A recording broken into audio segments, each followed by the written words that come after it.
Hello, hello, and welcome to the Wheel of Games. Today we're going to be playing Mansions of Madness. This is the first game from the wheel that involves an app integration, so you can see that I've been working on a few different views that include that information. So to begin with, Mansions of Madness is based on Lovecraftian works. You're going to have a lot of references to horror and weird monsters that, for the most part, you're meant to survive, not necessarily to defeat. This is not your run-and-gun monster mythos.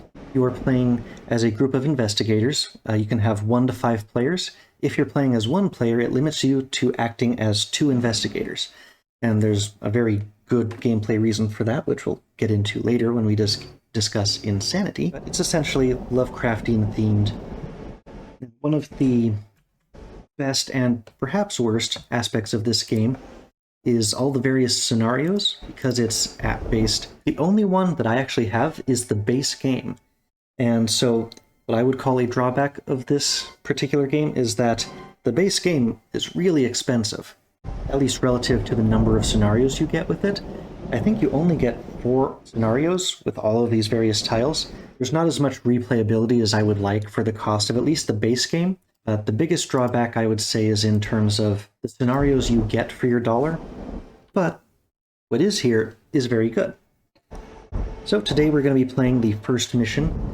It says it's shorter and less complex, called Cycle of Eternity. It looks like it says 22, although only the first 4 are going to be unlocked for me, and then you have to indicate in your collection screen that you own the other ones before the app will let you go into them. There's a lot of different expansions, and it looks like we've got 4 scenarios in the base game. This game, more so than most of the other ones we've looked at, really encourages a learn-as-you-go kind of approach. Really, it just wants you to learn what the basic actions are, and then for like precise, weird rules, questions, and clarifications, it has a thorough rules reference that's alphabetized by concept for you to look up details if you have questions about something as it comes up. So really, we're just going to go into the first set of actions. Hello, dear. And of course, the game setup. So let's get started with going through the game setup. Let's see. First, separate the investigator cards from all of the other cards. There are 8 investigators. I'm playing the 2nd edition base game, so that comes with 8 different cards. Here is an example of what the investigator card looks like. This is Wendy Adams, the urchin. She has her health and sanity totals up on the top. So if you take physical damage, that gets taken out of health. Mental damage gets taken out of sanity. If you run out of health, then you gain the wounded condition, which has its own little special card, which just means that you can't move twice during your round. And if it happens again, if you take your full, in her case, 6 health twice, the second time she is eliminated from the investigation. Likewise, if you run out of your mental status, something different happens. You go insane. And there is a whole deck of insane cards that all have the same front but different backs. And this is why you can't play more than 2 investigators when you are playing by yourself, because some of these change your win condition so that you're no longer on the same team as everybody else. In this example, Misery Loves Company. They are laughing at your misfortune, you can tell, but they will not laugh for very much longer. You no longer win the game as normal. Instead, you win only if the investigation is complete and 1 or more other investigators are wounded or insane. Otherwise, you lose the game. So now you also have to hurt someone else. Although in this case, they can still complete the investigation, and as long as someone else is wounded or insane, you would still win. There are other ones where it actually has no effect. You win or lose the game as normal. But the trick is you can't reveal these cards to the other players. So it's sort of like a mini Betrayal at House on the Hill kind of effect. If you go insane, there is a chance that you no longer are on the same team as everyone else. I gave you the Misery Loves Company example. There's one that's like Pyromania. You need to burn the house down by setting fires. The insane cards really make you question each other. In the very bottom corner, it has 3+. If you draw an insanity card that has 3+ on it, this Insanity card would only be in the game if it's 3+. If you draw it and you only have 2 investigators, you discard it and draw another one. And that's why if you're playing by yourself, you can only have 2 investigators. That prevents you from having someone turn into a betrayer. I believe that all of the insane cards that make somebody switch loyalties or just sort of change the lose condition, I think those all have that little 3+ marker. Now, she has a special ability, which is in that bottom section. She cannot gain the stunned or restrained conditions. And all the conditions have these nice little reminder cards. You would just get the card, and it says exactly what the condition does. So, restrained, you can't move, but at the end of your turn, you discard this. And stunned, you cannot perform more than a single action. At the end of your turn, discard the card. Over on the right side are this investigator's ability scores.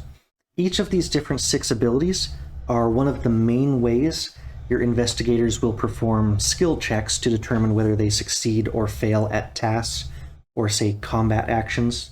They typically add up to roughly the same amount overall. Get a couple more examples right next to it. But they have different special abilities in different areas. No one is the best at everything, though. So, strength. That's your ability to withstand physical damage. It's also your ability to damage with heavy weapons or move something heavy. Agility. That is typically your ability to dodge or to do dexterous actions. Observation. This is your ability to notice something, to see something, to sort of spot hidden. Lore is knowledge. Those are the things that you know. Like if you need to understand the significance of something that has already been spotted, that would be lore. Influence is sort of social skills, your ability to win people over, and will is like mental fortitude. It's your ability to resist the horrors that you're seeing. Okay, so for the setup, there are a lot of decks, but actually there's only 2 that you need to shuffle. A lot of the decks, like the item deck, for example, it is alphabetized. So the very first things are like your numbered stuff, and the very last thing would be like whiskey. Typically anything that's like randomized about the items, such as what items you find, the app will handle that aspect for you.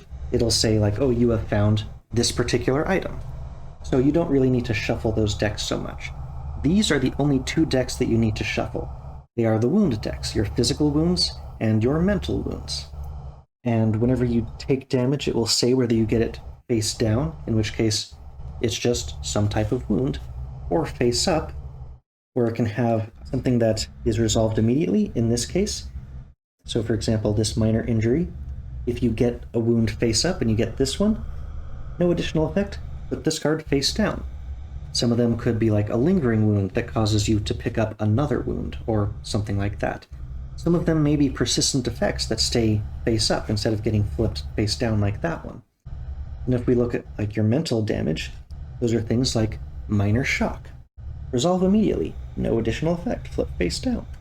So there definitely are a number of those no immediate effects, but here's a different one. Panic. Resolve immediately, suffer one additional face down damage, then flip this one face down. If you got this one, it would chain into an extra point of damage. So those are the only 2 decks that really get shuffled. The other decks that you need to deal with are, you've got your regular items, you've got unique items that have this sort of backing. That's like, oh, it's the brass key. It's something unique that is more story related. One other thing that you can run across are spells. And for each spell, there's typically a selection of them. So like there's, weird how there's 5 copies of Feed the Mind. But what's tricky about it is they all have different effects on the back. So after you cast the spell, you flip it over and see if some extra thing happens, either good or bad. The Aurora. With these spell cards, it typically says whenever you cast it, you take the one that you cast after resolving what its other effects are. You would shuffle it back into the deck, and then you would pick a new random copy of that same spell. So the next time you cast it, it might be different.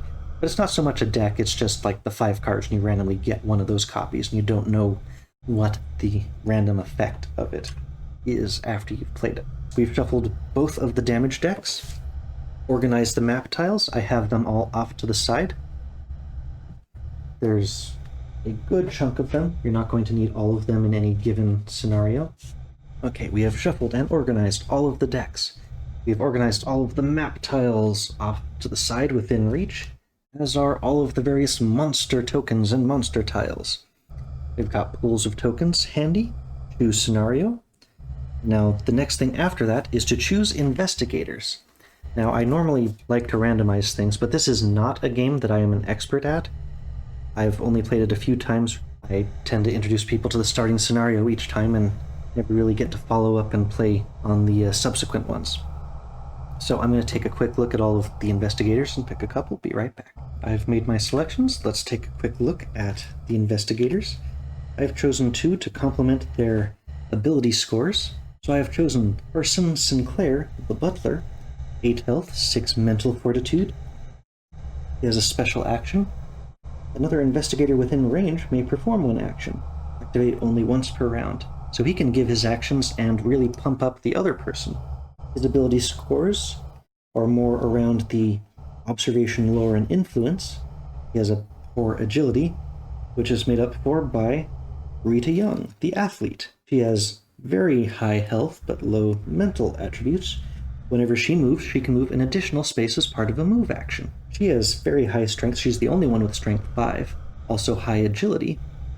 Medium skills, very poor influence, but hopefully we'll have the butler try to talk to people. And will of 4. So hopefully the 2 of them will complement each other. Also on the back of the cards, they have backstory. Hey! He has served 3 generations of the Webb family in Arkham, first as a footman and later as a butler. Always proper, Carson watched with disapproval as his most recent employer, Hercule Webb, began bringing bizarre artifacts and profane tomes into his house, engaging in occult studies. He was aided in these endeavors by his business manager, the disagreeable Dupuy. Disaster struck when Mr. Webb was drawn through an impossible hole in the sky while Carson was bringing him his evening tea. No one believed Carson's description of the events, and with no proof of Mr. Webb's death, control of his estate has passed to Dupuy, who has quietly siphoned funds from the Webb Trust and effectively frozen out the Webb children. Carson has resolved to get to the bottom of the matter, for the children's sake. And then Rita. Rita has always been good at running. Growing up in the South, she was well acquainted with discrimination and knowing when to make herself scarce. When she came up to Arkham to attend Miskatonic University on a track and field scholarship, she found things had not changed as much as she had hoped. The creepy people chasing after her wore black robes, not white, but Rita ran all the same.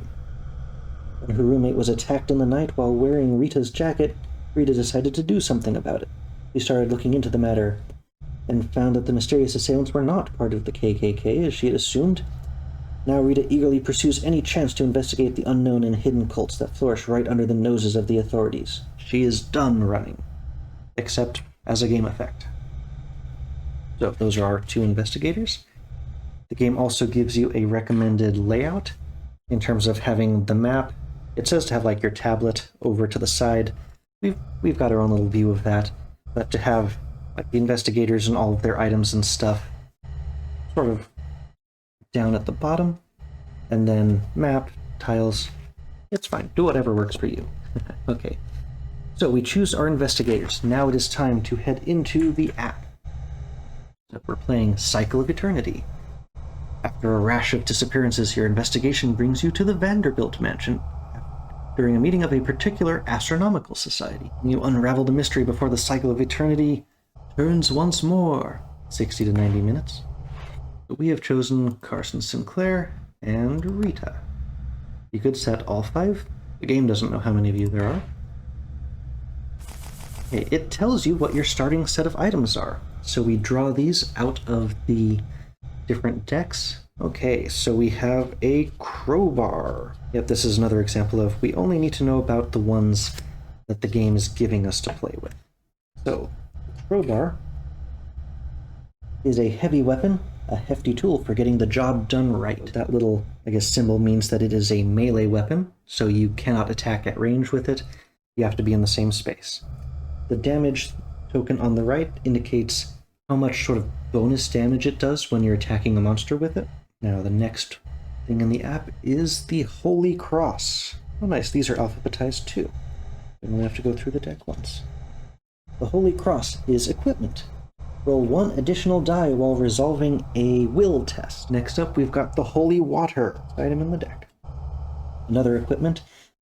It gives you a special action. Discard 1 horror and become focused.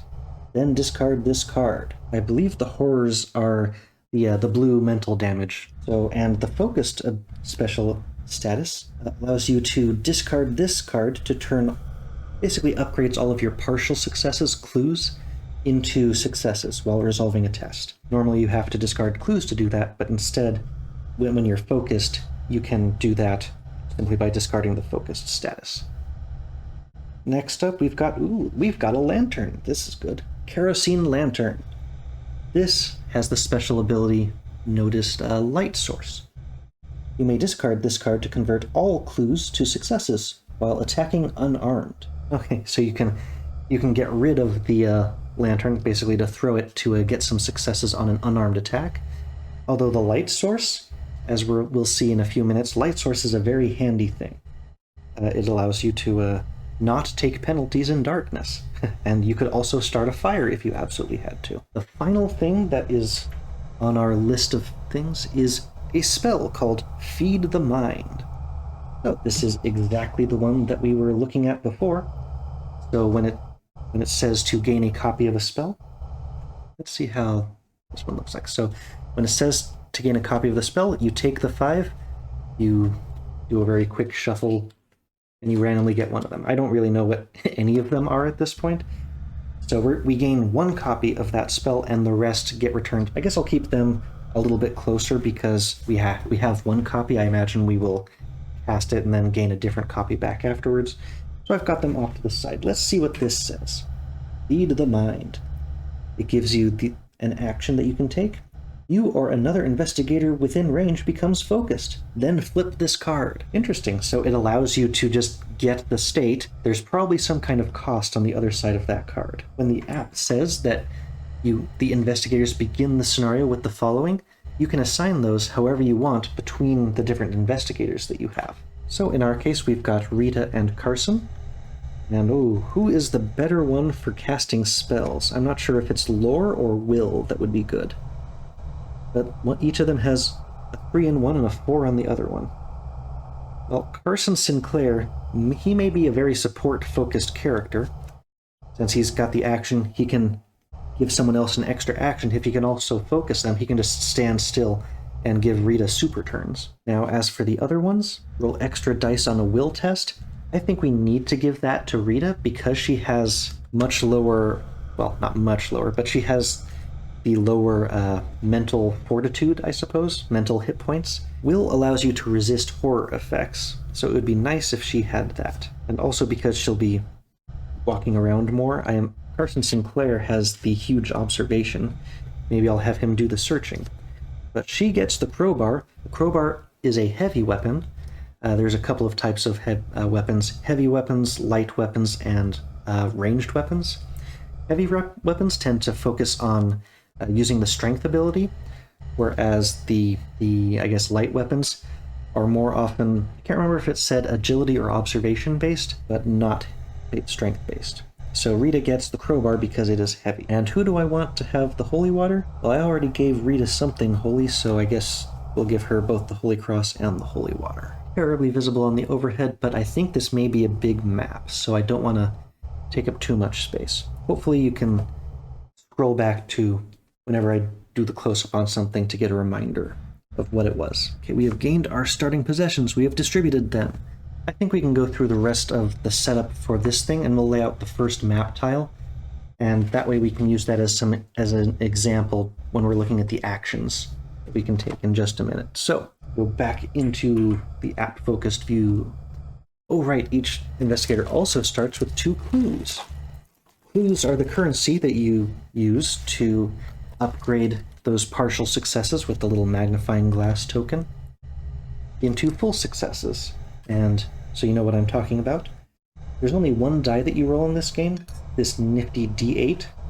It has 3 sides that have this elder sign symbol, and that means it's a success. You have 2 sides that have this magnifying glass symbol, 2 sides with the magnifying glass, which mean that you can spend a clue to upgrade them. into a success, and then there are 3 sides that are simply blank. Okay, let's get in. And I believe it's actually narrated, so I'm going to let the game speak.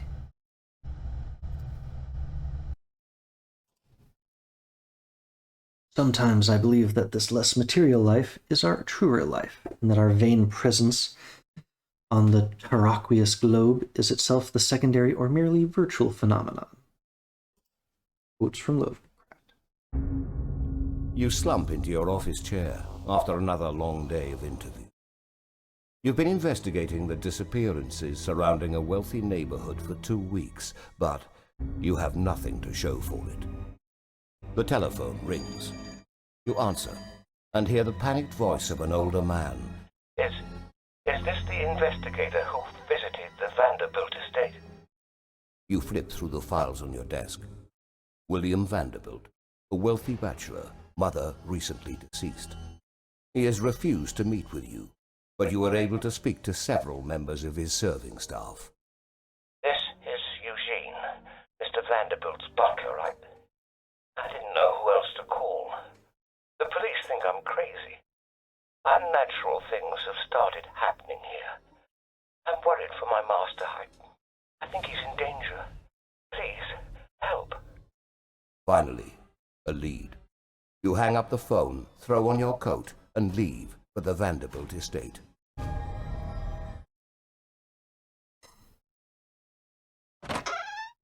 Okay, your car rattles up the uneven drive, pulling to a stop in front of the estate.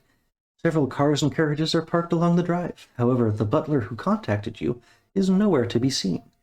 You knock on the large oak door to no response. Hearing something has happened, you try the handle and the door swings open into a lavish entryway. Place the entry hall and bathroom tiles and a wall as indicated. Now I can't really see the wall. It's talking about, can I scroll behind them? Okay, because these are definitely doors. Okay. Now we'll switch into the overhead view and start finding these tiles and placing them down. Better pause and just do this off cam. Okay, I found the 2 tiles it referenced. It says to place a wall as indicated, and I have a feeling that the wall it's indicating is underneath the text. So we'll see in just a moment. Yep, there it was. There's different types of floor. It doesn't perfectly match, but okay, there's no wall right there. Oh, hello, kitty. Okay, you step into the warmth of the house. A strange stillness hangs in the air, and your footsteps echo through the quiet entrance. Place your investigator figures as indicated. Interesting. Well, clearly those aren't the precise ones, because I've got Rita here, who is sort of leaning over in a running type position. And we've got our butler, who is standing in a nice jacket, and Rita, who is a runner, is running. So they start at the very entrance to the big hall. On the left wall of the entry hall sits a table with a small pile of papers. Place a search token as indicated. So this game uses a whole bunch of different reminder tokens. It looks like that is on the first space. There's a little white line that's hard to see in there, but the red chair is at the start of the next space, and the little table is in the first space. So these search tokens indicate places that you can spend actions to investigate. Oh. A mysterious painting of a nighttime landscape dominates the right wall of the entry. Place another search token as indicated. How about that? I happened to put the painting tile down, and it was a painting. Okay. What else? Uh-oh. The silence is broken by the muffled shouts and sounds of crashing pots and pans coming from the door on your right. Place an Explore token as indicated. The red lantern tokens essentially indicate exploration, so if you interact with that object and like open a door, you're going to reveal another tile for you to look at and explore. You notice a shelf stacked with books and other objects nearby. Pushing it in front of the door could prevent someone or something from coming through. Place a barricade as indicated. It's implying that you can use the barricade to maybe stop or at least delay whatever's on the other side of that door that's making the commotion. The hall continues deeper into the mansion. They say site token is indicated. An investigator in the hall corner, so hall corner 3 is just the name of that particular sort of square at the end, may reveal the adjacent area. It doesn't take you an action to do that, it just means that once you've gotten to that corner, you can see what's over on the other side. From other doors, 4 other doors lead into the mansion. Place more explore tokens as indicated. Okay, so there's a door that goes into that bathroom tile. There's a door at the end of the hall. There's a door going to the left, and the last one is hidden underneath the helper text. So there are 2 doors going off to the left before you get to that hallway on the left side, and then 2 doors at the back of the hall. So only that first door on the right had suspicious noises. You could use the surrounding furniture to barricade the door should the need arise. Okay, so we get another barricade.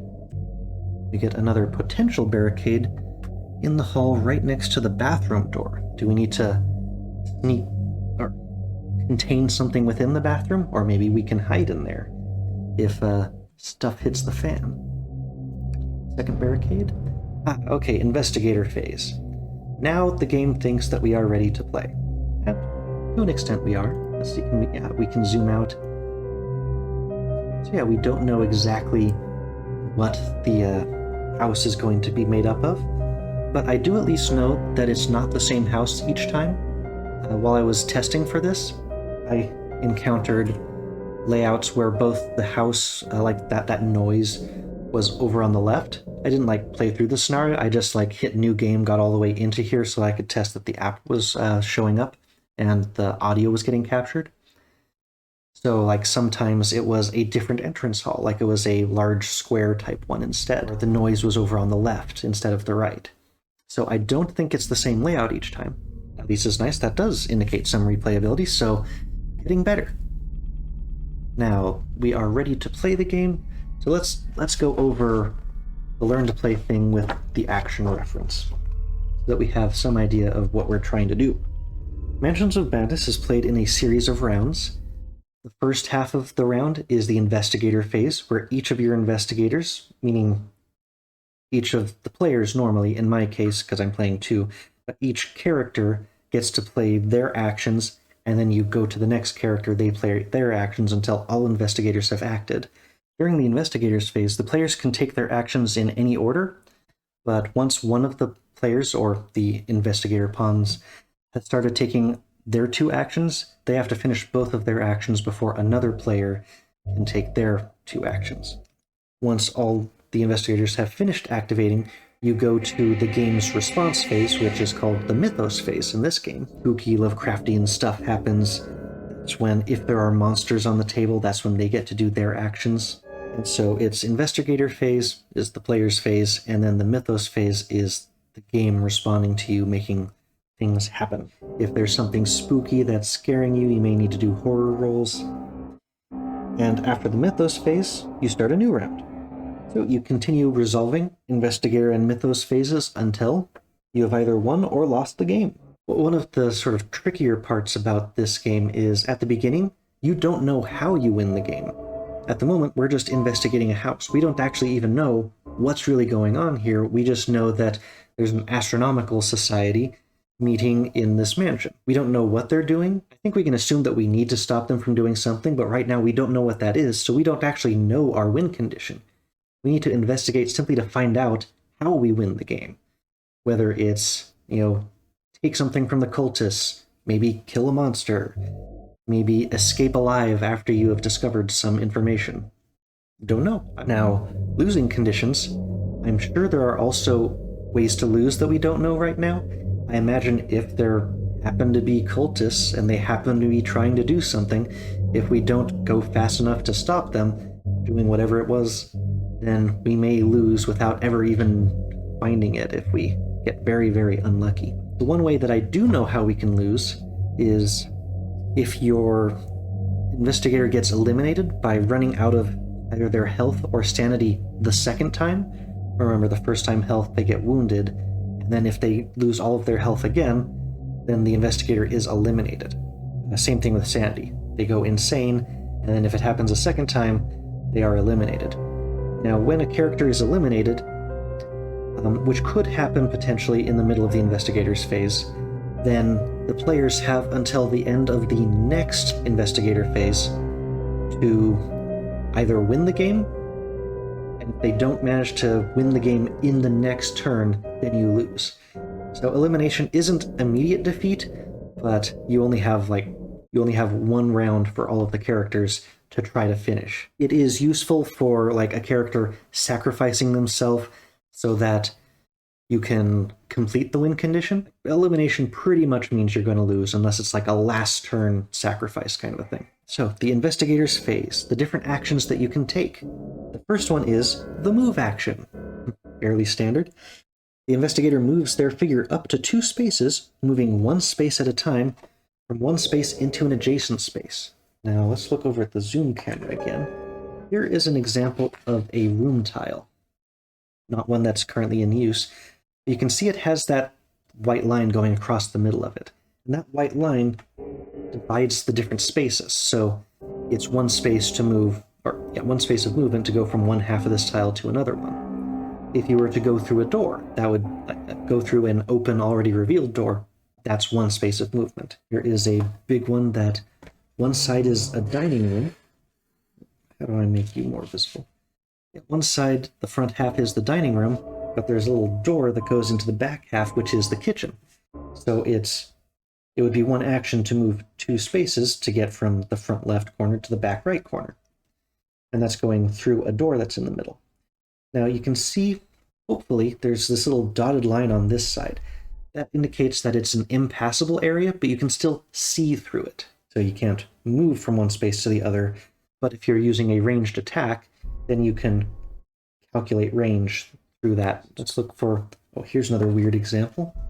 This one's a big fountain space, and so they don't have to be straight lines. They can be zigzaggy as much as it wants. So this fountain is 4 different spaces, and through normal means, you cannot pass from one side to the other. There are some special creatures that say, like, they can go through water. They can cross water hazards. Things like that. But normally, a move allows you to move up to 2 spaces. Rita's special ability, because she's a runner, allows her to move 3 spaces with 1 move. She is very, very fast. You cannot move through walls or impassable borders unless an effect specifically allows it. And there's one exception for if you are in a space where there's a monster and you're trying to move out of that space, they basically get an attack of opportunity to try to take a swipe at you. And we'll see that later when we're talking about combat. So the next set of actions are really just each one of those different symbols we see on the map interacting with it.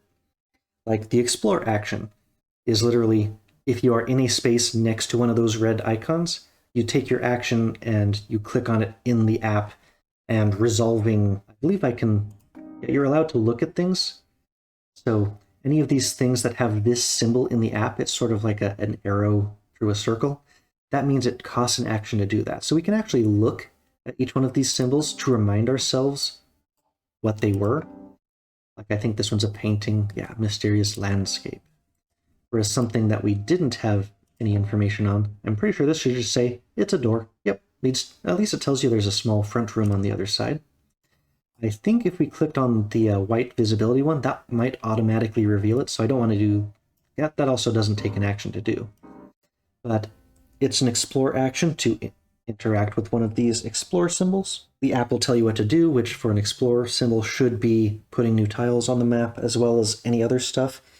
But basically, once you click that explore button, you have taken that action, and then you just sort of resolve the rest of it. Let's see, after all tiles and tokens have been placed, the investigator may move into the explored area as instructed by the app. So you explore and you sort of move 1 step into the room. Okay, next up is the search action, which is interacting with one of those little question mark tokens. The investigator resolves the effect as instructed by the app, which will probably include a skill test, like For example, with the painting, and I haven't looked at it yet, but I'm just assuming that it's a lore check to understand the significance of the painting, like of what's depicted in it.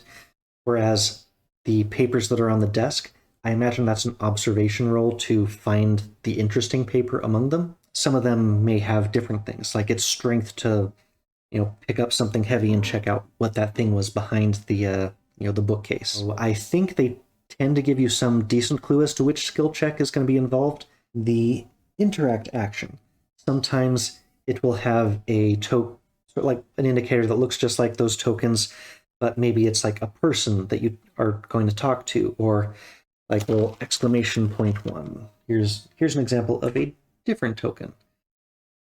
So pretty much anything that is one of those symbols that's on the map is something that you can interact with. So you use the app to interact with a person or object in their space, and like all the other ones, there's that same little symbol that reminds you this is costing an action to do. One other one is the trade action. So the investigator may give any number of common items, unique items, or spells to each other investigator in their space. And likewise. So if you're doing a trade action, you can shuffle any number of things around. Also spells, which is something I wouldn't necessarily have thought of. You may also pick up or drop any number of the common items, unique items, or spells in their space.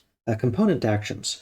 We saw a few of those where, like, the Holy Cross, the Holy Water gave us a special action where we can basically use the Holy Water to discard one horror and become focused.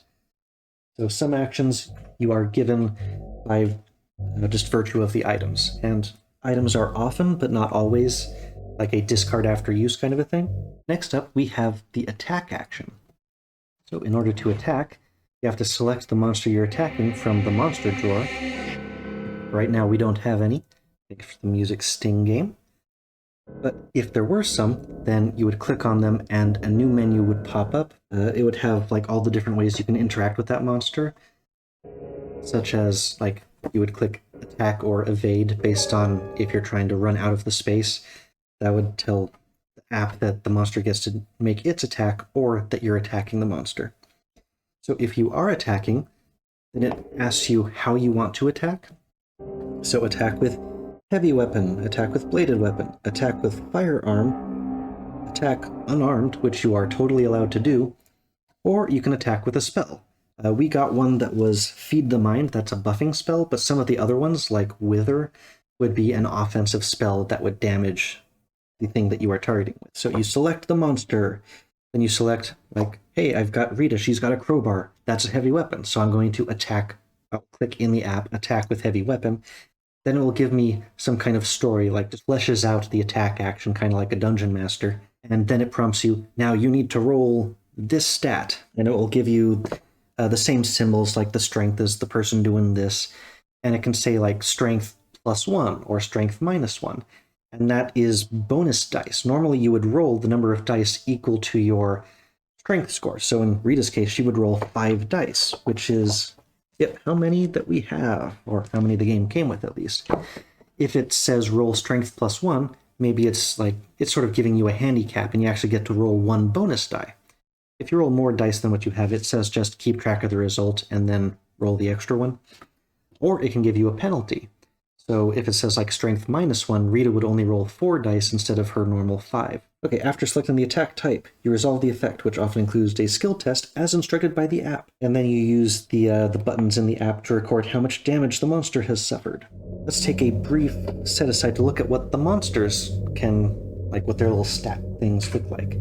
So here's an example of a Deep One hybrid. Very famous, the citizens of Innsmouth.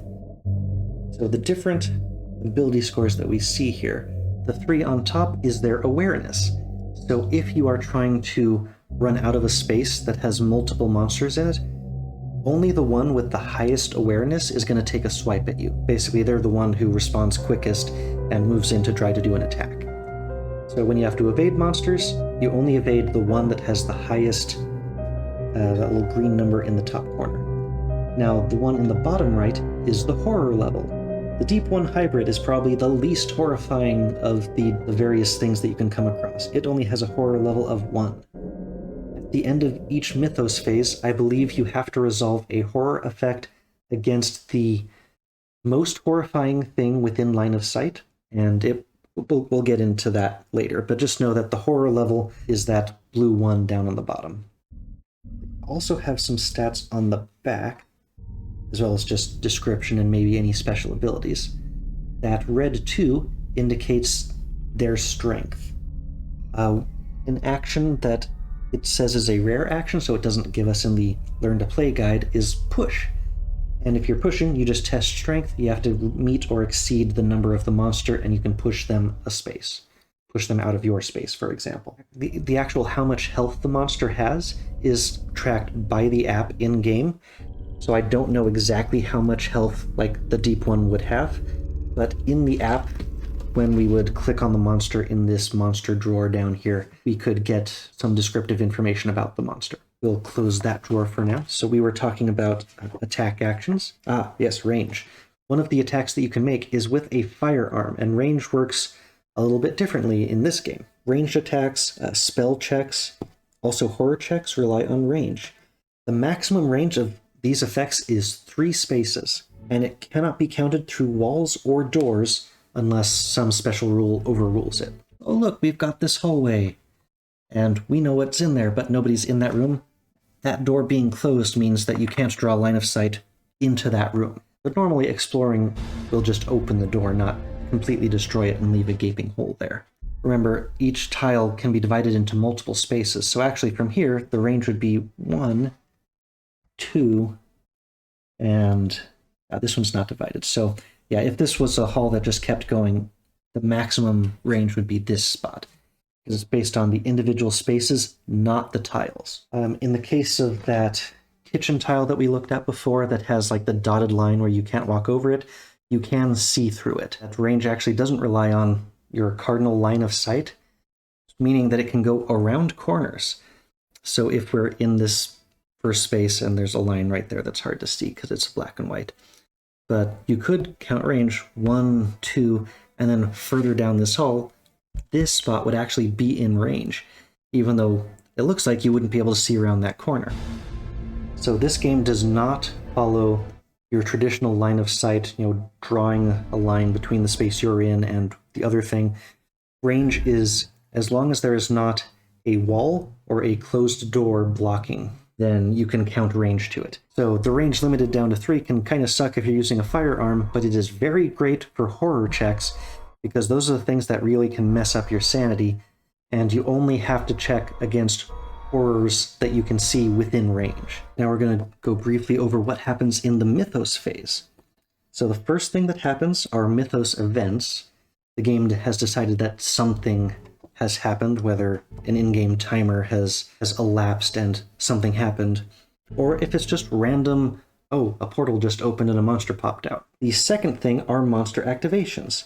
And again, the app will tell you exactly how to activate each monster, whether they're trying to close into range for the closest character, or if they're trying to get to a specific character, maybe a character holding a specific item. After the monsters have activated for the round, then you resolve horror checks. Each investigator has to resolve a horror against a single monster within range. As I showed those horror numbers earlier, for each investigator, the monster that has the highest horror rating, that's the blue number in the bottom right. If an investigator is not within range of any monsters, you don't have to do a horror check. But in order to resolve a horror check against a monster, you go into that monster drawer again, and among the different things that you would look at in the Mythos phase, it would have the option resolve horror check. And then you would use that investigator's stats to resolve the check. Once you've finished all of the horror checks, then use this button in the bottom right corner. That is how you indicate that you are done with the investigator phase, and also how you indicate that you're done resolving horror checks in the Mythos phase. Only a couple of concepts left, we're almost ready to play. The next thing to talk about are features, such as these barricades that we placed on the map during setup. 4 examples that are on here, there may be special other ones. They're all square tokens, and they don't require the app to interact with. So a barricade allows an investigator to block a door to prevent monsters from getting through. As an action, an investigator in a space containing a barricade may move the barricade against a door or move a barricade away from the door it's blocking. Investigators and monsters cannot move through blocked doors, but a monster can destroy a barricade that blocks its path. So barricades slow down monsters, they do not stop monsters. If a monster attempts to move through a blockaded door, it rolls a number of dice equal to its brawn. If it rolls 2 or more success results, the barricade is discarded and the monster moves as normal. Otherwise, the monster does not move. Darkness. So this is where those light sources come in. If you have the darkness, it looks like a lantern that has burnt out. You cannot spend clues to upgrade dice results into successes, and you cannot perform additional steps when performing puzzles. Puzzles are fun. They're the last thing to talk about. Each investigator who is in or adjacent to a space containing a light source or fire ignores the effect of darkness. Now the next feature is fire. Fire spreads and can damage investigators and monsters. Whenever an investigator moves into a space containing fire, or performs an action in a space containing fire, they suffer 1 face-down damage. Whenever a monster starts its activation in a space containing fire, or moves into a space with fire, they suffer damage as well. As an action, an investigator may attempt to extinguish flames by testing their agility. For each success result, they can discard 1 fire token from their space, and also each space that they move into if they move as part of their second action or later in the round. At the beginning of each Mythos phase, fire spreads. If 1 or more spaces contain fire, place 1 fire token in a space adjacent to a space that contains fire. Fire starting to spread could be a pain. It could also be a great way to cover, let's say, a retreat from monsters, force the monsters to move through the fire to get to you. Setting fire is one of those rarely used actions that are back in the rules reference. An investigator can perform that action only if they have a light source. You cannot set fire in spaces that have fire. When you perform the set fire action, if there is not already fire on the board, you use the set fire option that's in the main menu section here. And then that way the app knows that there's fire going, and it will remind you each turn that you have to spread the fire. The last thing are secret passages. An investigator or monster in a space containing a secret passage can move to any other space containing a secret passage as if those spaces were adjacent. All secret passages are connected to each other. Now, the last thing is puzzles in this app. So this is sort of an example of what a puzzle would look like. So one example is like this sliding block puzzle, and the goal is to arrange it into the actual picture that it's supposed to be. Puzzles are things that you interact with through the app, and you only get as many moves as the skill. So if the skill is observation, the app will say when you interact with the puzzle object, like which skill it uses, and then the investigator doing that interaction can make as many moves on whatever that puzzle is equal to that stat. So if we've got the butler doing his observation 5, he could make 5 interactions with that app. So in the case of the sliding puzzle, it would be every swap of 2 tiles, 1 towards that count of his ability score. You can spend clues. 1 clue will get you 1 extra action during that puzzle. The very first time I saw one of these puzzles, I was like, oh yeah, let's just solve this puzzle. Done. And it was only after that that I realized, oh wait, I only get 5 moves towards whatever the different puzzles are. So there's an example of one of those sliding puzzles where you need to get the block into the little thing at the end. Each moving of a block is a step in the puzzle. They are very, very standard, well-known puzzles, but you only get to make as many actions or attempts or whatever as the stat that is referenced by that puzzle. The state is kept track of within the app. It'll be carried over between turns. I think the puzzles are very neat. Just make sure not to just straight up solve the puzzle. You have to limit yourself to only the number of actions for that particular investigator's ability to work out this puzzle. I believe we are ready to begin play. So the only question is, who goes first, Rita or Carson? I think Rita's going to be our powerhouse, but I believe that maybe I can have Carson move first, maybe investigate that weird noise, and then Rita can come in with the crowbar swinging once she won't have to do the explore action. She can just move in and smack, assuming whatever's over there needs to be smacked. But clattering of pans is suspicious, so maybe we can find or save somebody. I believe that is over to the right. And myself, yep, a ruckus can be heard, shouting and the crash of pots and pans. And is that hissing? Okay, that's some new information. So there is hissing and shouting. That sounds like a fight. Now, I did say that Lovecraftian monsters tend to be the type that you don't really want to fight. We're here to try to save people, so let's go for it. I am hoping that the game balances behind the scenes, like I only have 2 investigators versus, say, 5, meaning that I've got 4 actions instead of 10 actions to do stuff with, and I can't, like, split up. So I'm hoping with only 2 investigators, it's going to lengthen its internal timelines, and I can check this out while not abandoning everything off to the left. So, Carson, we are sending you through... There's a good question about doors. If I send Carson through the door, can I still have him feed the mind to Rita to get her the bonus? Okay, so this weird interaction of doors. Range cannot be counted through walls or doors unless an effect specifically allows it. So it sounds like the moment I send Carson through that door, he won't have line of sight to Rita anymore. So I really have to gamble here. I could send Carson through the door after feeding the mind, and then I'm basically sending Carson in there just to get vision on what's in there, and then really rely on Rita. I think it's worth a try. This is more of a let's see what happens. So Carson is going to move first, because as soon as I click on that explore action, he's going to be in the other room and I won't be able to do it anymore. I'm going to start by casting Feed the Mind. So you or another investigator within range becomes focused, then flip this card. That means Rita gains the focused status, which allows her to then, at a later time, discard the focused ability to convert all of the clue sides of the dice into successes without having to spend her clue tokens. And let's see what our first spell effect is. So we've got Feed the Mind. Flip this card. What happens? A rush of words, sensations, and thoughts fills you. And it looks like this is a lore check of 3. If you pass, you are able to block out the alien influence and remember yourself, no effect. If you fail, you struggle to tell your own thoughts from the thoughts of those around you. Flip a horror face up. I don't have any horror right now, so that doesn't seem like I've got a bad one. Then discard this card and gain another Feed the Mind spell. It's our first skill check. So for this check, we have to roll our lore, and we need to get at least 3. Sinclair's lore is 4, so it turns out this was a good spell to give the guy with lore. I suppose it's always a good idea to give spells to the person with lore. I guess that makes sense. But I need to get 3 successes to ignore the bad stuff. Well, I got 2 successes. Now, I could spend a clue to upgrade that one partial success and pass this test.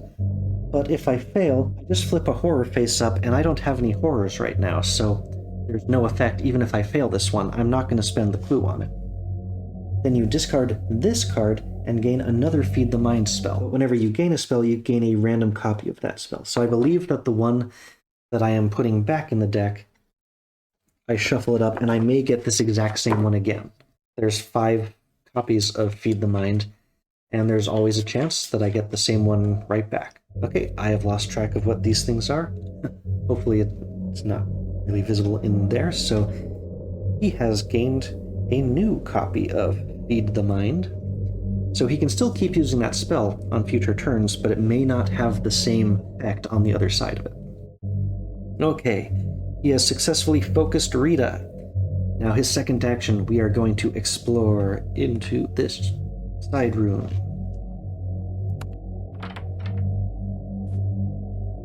Okay. The door swings open to reveal a dining room in chaos. An aging man in a tailcoat scrambles through a serving window into the kitchen as he tries to escape a strange black creature writhing on the dining room table. Discard this explore token and place the dining room tile and a wall as indicated. Okay, so the explore token is gone because we have explored, and I think this is one of the ones I was actually using as an example. So we've got the dining room and kitchen. We put in a door in the back of the kitchen, so it is a dead end after this. The man is scrambling through the serving window into the kitchen, so our butler friend ran out from the dining room into the kitchen, and there is a monster writhing on the dining room table. I'll bet that's what we're going to do next. Okay, the creature turns to face you. Its black, serpentine body shifts and changes, playing tricks on your eyes as you try to focus on it. The creature unfurls its leathery wings and unleashes a blood-curdling screech. Spawn a hunting horror as indicated, then suffer 2 horror. Now, this is an expression we didn't get into earlier, but when it says that mind thing negates, so that is will. And so when it says will negates, you roll your status, and then you subtract from the damage that you would suffer the number of successes you got. So we are going to suffer 2 minus this many horror. In this case, I am going to upgrade that one by spending one of my clues. So I did at least get 1 success, and that means I suffer 1 horror. Now, it doesn't indicate face up or face down. Whenever it just says to suffer damage, you claim the card face up unless the effect specifies otherwise. It would say take 1 face down damage if it didn't want you to flip it face up. So I've negated 1 of the horror with my will, but he still suffers 1 horror. So we get Nyctophobia. You are not afraid of the darkness exactly, but you are afraid of what the darkness might be concealing. Keep face up. Whenever you end your turn in a space with darkness, suffer 1 face down horror. So he has sort of a persistent condition now, where he does not want to be in places with darkness. Thankfully, he has the kerosene lantern, so he's not going to be really in darkness. He ignores darkness as long as he's carrying the kerosene lantern. Yeah, you ignore darkness in a space containing light. That's not just for the clue thing. So him having that lamp is actually completely negating this phobia he has just accrued. And note that you don't really have like dice or tokens to keep track of how much damage, but once you have 6 of these blue cards, that would mean that you've hit your maximum and you've gone insane. Figured I'd better check that condition. When you do become insane, you discard all face down horror, but you don't discard the face up ones, so this phobia wouldn't get eliminated, and likewise for damage. So these face up ones are worse than the face down ones, or the ones at least that like stay face up. Okay, spawn a haunting horror as indicated. So it is on the leftmost tile, and now we get to see our first monster. Got my hunting horror here. I've put him into the little base. He is this long sort of snake with wings thing, and he's got quite a maw there. We've got these nice little tokens and bases. The hunting horror, you can see that he has an awareness of 5 and a horror level of 6. So this guy is pretty horrifying. Flying, this monster can move through impassable borders. Black and ropey and relentless, the creature flies swiftly, always seeking its quarry.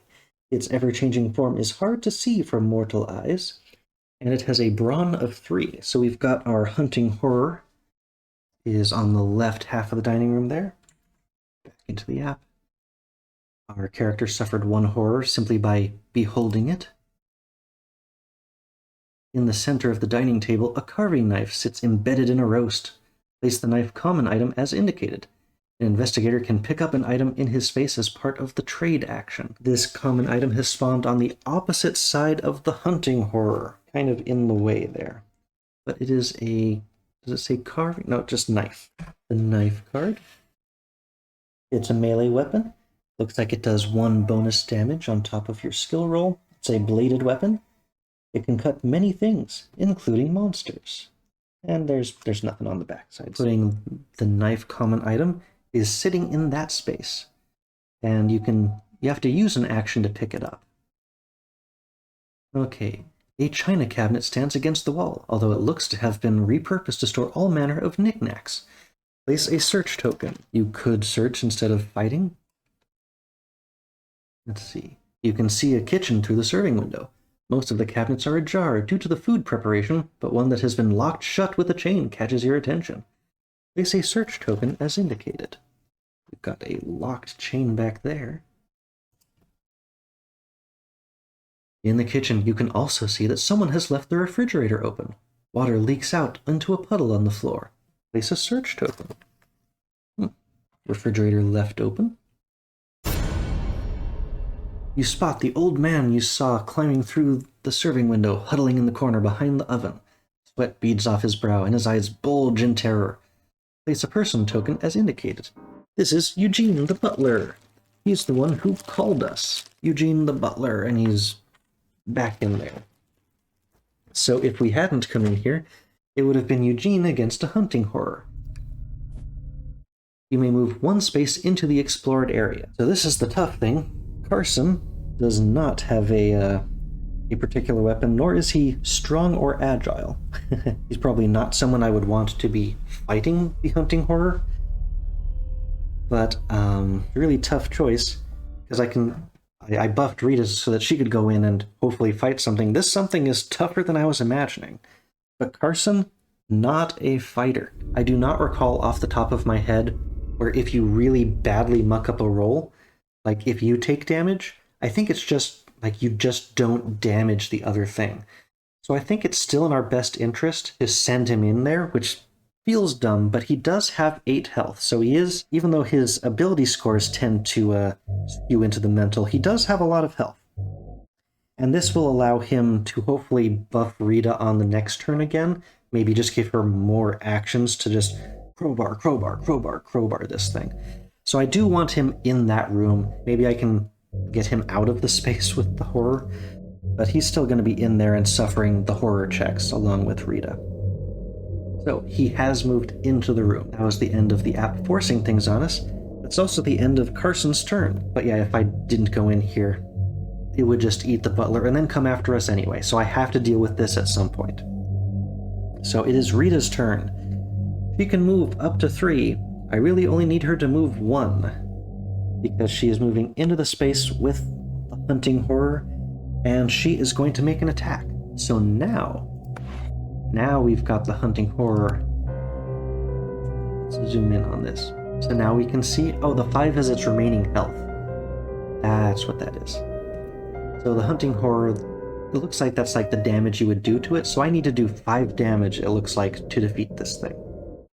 If I had somebody move out of the space that it's in, like if I had Rita continue running to try to get the knife, she would have to evade and probably test agility to avoid taking damage from this thing. But I'm sending her straight in, and we're going to attack with a heavy weapon, because that's what her crowbar is. You saw that menu? So, the terrible reality of the creature strikes you, and you freeze. You struggle to even move, much less attack. We have to pass a will check to even attack this thing. Okay, her will... Oh, but we buffed it. Whenever you're passing or roll 1 additional die while resolving a will test, we gave her the Holy Cross, and her will is normally 4, so she gets to roll 5 dice. Please pass this one. I don't want to have to use clues on this. Hey! Oh, no. Hey, we actually got 3 successes on this one naturally, so we have passed the skill test. If you pass, you snap out of your stupor and swing your weapon down. The monster suffers damage equal to the weapon's damage plus your test result. If you fail, the fear envelops you and you cannot bring yourself to act. Well, I actually had the 3 successes. I didn't know that the successes were going to matter because I already moved them back out of the dice tray, but I had 3. You add the weapon's damage. So, quick reminder, our crowbar here, that's what that 2 is. That's the weapon's damage. So it increases any attack with it by those 2. We've actually done a full 5 damage to this thing. We may have just one-shotted the hunting horror, which is amazing. Are you sure you want to discard this monster? Yeah, she got it. Some heck of an attack. The creature lurches to the ground, dead. Hearing the monster's final fate, the old man in the kitchen cautiously steps out. Move Eugene as indicated. So Eugene has come out of the kitchen and he is into the same space as us. Yep, and I'm also going to take the hunting horror away, set him off to the side. Hopefully we won't need any more, but we might. So Eugene is back with us over in the front of the dining room. I can interact with him by clicking on him, and presumably using influence. Our investigator phase is done. But we got the hunting horror, and that was going to be a nasty horror check, I think. Mythos Phase. The world lengthens and stretches away, then snaps back to shape. This Mythos event affects the investigator with the most spells. That is Carson, because he has the only spell. As you turn your head, you feel the world shifting at uneven speeds. Parallax revealing unknown truths about the nature of the universe. Gain the Instill Bravery spell, then suffer 2 damage, lore negates. Interesting. So we gain the Instill Bravery. Let's see what that one does. I'm going to just pull out all 5 copies. All 5 copies of Instill Bravery. I think there's only like 5 or 6 spells in here. So I have no idea what's on the back of any of these things, but we're going to randomly gain 1. And I will set the other ones off to the side. So what does Instill Bravery do without looking at the back? You gain... Oh yeah, well, it's an action to cast a spell. You or another investigator within range discard 1 horror, then flip this card. We've got a healing spell! That's quite nice, actually. So, Instill Bravery.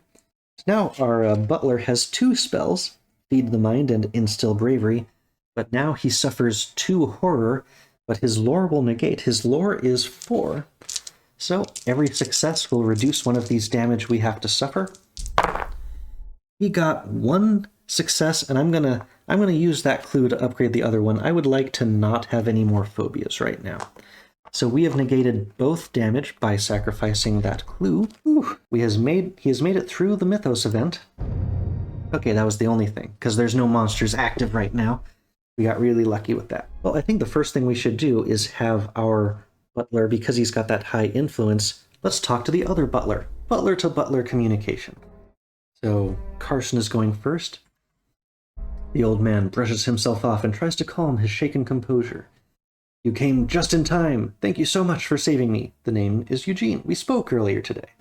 I have heard noises from the yard, but the door is locked. I think something bad is going to happen. So we could ask if he is okay, or we could ask where Mr. Vanderbilt is. And it looks like each question we ask him is an action, so it might, cost us time to, do we have time to ask him if, how you doing? We saved him like he's not bleeding, so I think we're okay to just ask, where is he? Those ruffians took Mr. Vanderbilt to the yard. You can get to the yard through the west door of the hall, but the door is locked. Mr. Vanderbilt likely keeps the key in his... Wait, I'm not sure if he would want me trusting you with this.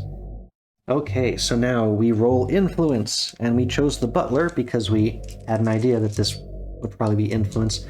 Can we get the butler to tell us where the key to the yard is? So, skill test of... He's got 4. What do we got? Oh, I got 3 here. 3 stars. Hopefully those are showing up decently on the overhead. I did zoom things out because I thought this... Well, I still think this is going to be a big map. So we got 3 successes. That has to be good enough, right? Alright, Mr. Vanderbilt has a hidden office that he often retreats to. The door is hidden in the estate's library, which is through the north door when you get into the hall. It uses a very strange lock hidden behind a bookshelf. The butler instructs you how to open the secret door in the library. Gain 1 clue. Hopefully, the app is going to keep track of that for us, like now we know how to open the secret door in the library. Maybe he's, that sounds like a puzzle, like unlocking the door. Maybe it will start in a better spot, or maybe we won't even have to do that puzzle because we got to this butler early on. We were able to save him, so that's going to make our life a bit easier. Now we know there's a secret office. It sounds like it's not... That's weird. Did I lose a token? Well, there's the first door into the hall. So if there's multiple doors, it's going to be the first one going north as you get into the hall. And it sounded like... See, do you have a log? Yes, message log. Okay. Let's just double check, because this was very valuable information. You can get to the yard through the west door of the hall. So it sounds like this is the hall, so the west door. There's going to be a door to the west, and that's going to be the yard. That's where they went through. So we now have a target of where we think that we need to get to, and we also know that there's going to be a library in the north. Behind the bookshelf is the secret office, and that's where the key is. So we have a lot of great information from this butler. Okay, resume scenario. Our current objective, explore, in search of a cause for the unnatural happenings. Oh, yeah, eliminated set fire. No thanks, let's resume. Okay, so that was our butler's first action. Now, he would have to move into those spaces to try to interact with them. Let's take a look at what this is. It just has knickknacks, so I could probably gain some kind of helpful item, leaving him in that space. Depending on which skill the knife uses, whether it's agility or observation. If it's observation, that would be a perfect thing for our butler. But let's have him search for the knickknack, and then next turn he'll go pick up the knife. We're going to loot this kitchen, and then we can just go left. Based on this, it looks like the house is mostly going to expand over that way. So I'm going to slide everything over here. It looks like that is the eastern end of the house that we've come in on. So, butler, we are going to search the china cabinet. The cabinet holds candles, wooden statuettes, stone beads, and other random objects. We try to discern what they could be for. Oh, it's another lore check. I thought this was going to be observation. But thankfully, lore is also something this butler is good at. So we're going to roll his 4 dice. Oh, he got 2 question marks. Or he got 2 upgradable ones. I really don't want to discard his clue already, because I'm not sure if 1 is going to be enough to get something useful out of this. I think I may have to just take the 0, because I think the clues are more valuable. It saved him from getting a horror, and the horrors are really bad. I have to take the 0. You find no pattern to the clutter. It's probably junk, but it's still there on the board. Carson is now done. Okay, we are over to Rita, who didn't even have to use her focused ability. She still has it because she just walloped that hunting horror straight out. Well, the thing up here involves chains, right? Yeah, we've wrapped a chain around the handles. That sounds valuable, or at least difficult to get to, and Rita is both strong and carrying a crowbar. Hopefully the crowbar will be enough to take care of those chains, but the last important thing is that Rita is here, and because she moves an extra space, she can get all the way back there with 1 action. So I'm going to have her run back there with her move action, and her second one, let's see if we can bust this open. Search. The chain is sturdy, but the cabinet doors are made of thin wood. Ah, you think you could break one of the doors off? Roll 2 additional dice if you have the crowbar common item. Well, not only does she have 5 strength, but she also has the crowbar. So I get to roll 7 dice here, so if I get any blanks, I'll just re-roll. Well, I'll probably get blanks. I'll re-roll the blanks. Okay, I got 3 successes and a upgradable one, so keep in mind that I've got an extra one sitting around, and the other 2 were both blanks. So I can take a 3, which is probably enough. 3's gotta be enough to open this. It's gotta be. The flimsy wood cracks as you pull the cabinet door off its hinges. Gain the lucky cigarette case common item. Then discard this token. So we've got a lucky cigarette case. What does that do? Okay, the cigarette case. It's equipment. Once per round, you may convert a clue to a success. So just once per round, you get a free upgrade. That is amazing. So yeah, Rita is, okay, that's great. She is our fighter. But it's only once per round, and that includes the Mythos Phase. So if you know, it may be wise to hold on to that if you're expecting horror rolls. That's the end of her turn. Now we go to the Mythos. Mythos Phase. You have a moment's respite to consider the significance of your discoveries thus far. This Mythos event affects the investigator who has the most clues. That is Rita, because she didn't spend her clue. You struggle to comprehend the breadth of your accumulated clues. If you pass, you are convinced that you are on the right track. If you fail, you realize it's impossible for all these things to be true. You must have made a mistake. Discard a clue. Okay, so she has a lore of 3. So she rolls 3 dice. If she gets at least 1 success, and now she has that lucky cigarette case. So as long as you get 1 non-blank... Oh yeah, she got 2 successes. She has passed perfectly fine. She does not have to lose one of her clues. Okay, that was it for the Mythos event.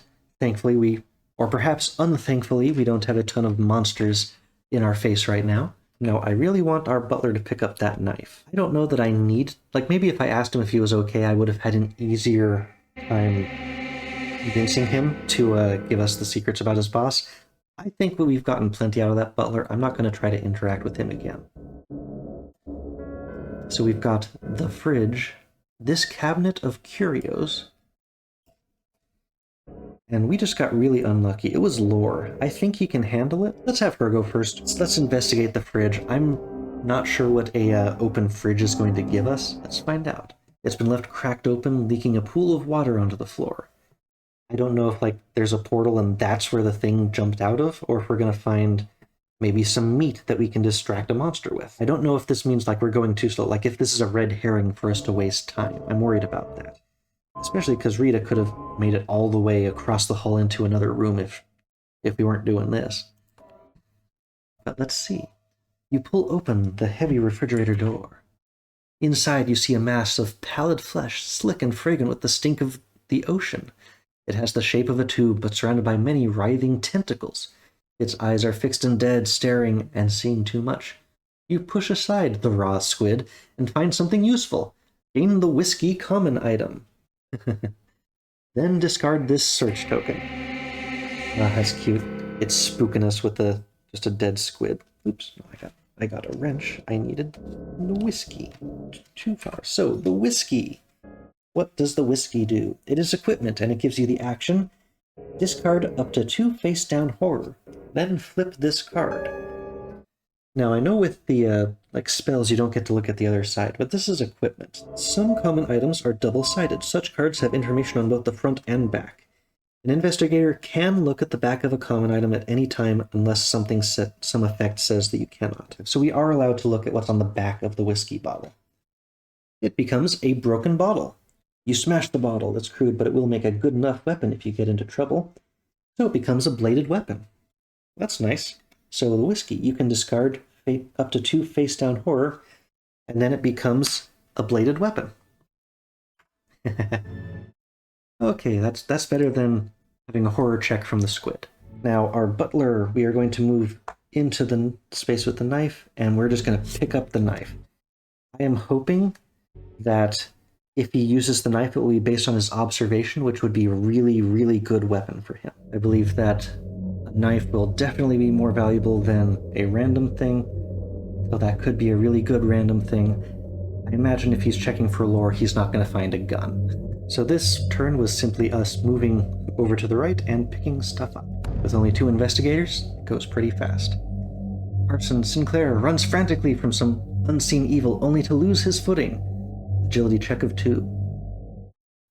This time, let's go ahead and run that agility check. He only has 2, so he needs 2 to succeed. He is not agile. But he got 2! He stumbles but catches himself before falling. If he fails, he slams headfirst into a wall, suffering a damage. Well, he did not suffer damage and become stunned, so that's an example of it calling him by name instead of linking something out. Okay, let me see if I can play with the lighting again, because these really aren't standing out very well. Okay, I've adjusted the light again. I think the map is a good bit more readable now. We are starting our next turn, so our investigators are in the dining room and the back of the kitchen. We don't want to talk with this guy anymore. I feel like wasting more time just trying to get items out of those knickknacks. It could be useful, but at best it's a maybe useful thing. I think I need to get over there and start exploring these other rooms. So Carson's turn. If he moves, he can get 2 there. I think this is also a good time he could instill bravery in himself to get rid of his nyctophobia horror. Even if it's not something that's strictly hurting him right now, just basically getting the health back, I think is good for future turns. Rita's already focused, I don't need to buff her anymore. So, I'm going to have Carson instill bravery to get rid of his nyctophobia, and then we're going to move him back into the front hall, and we can start searching over to the left, or maybe even back. Especially now that we know where we need to go, we could just try to beeline for it. Maybe if we get to the people who have kidnapped Mr. Vanderbilt as quickly as possible, we can get to them before they've summoned something. Speed might help us here. That's the plan. First step, Carson casts Instill Bravery. That's his spell. Action, you or another investigator within range discard 1 horror. It doesn't say face up or face down.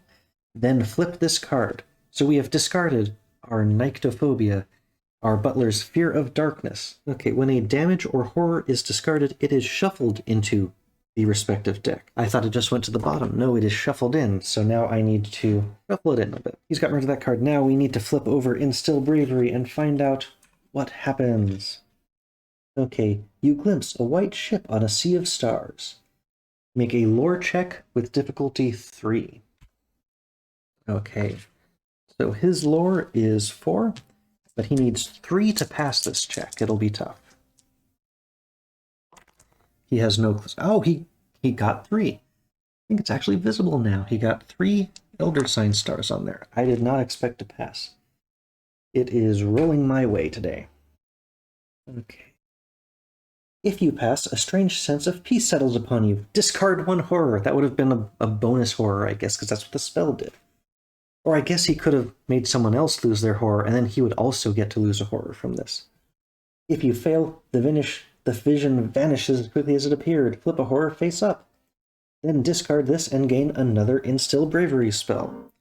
Well, that was actually a really good spell, and that was actually pretty tough to do. 3 successes is difficult. He gains a new copy of Instill Bravery, which, as far as we know, could have been the exact same one. We've got our support caster, I guess.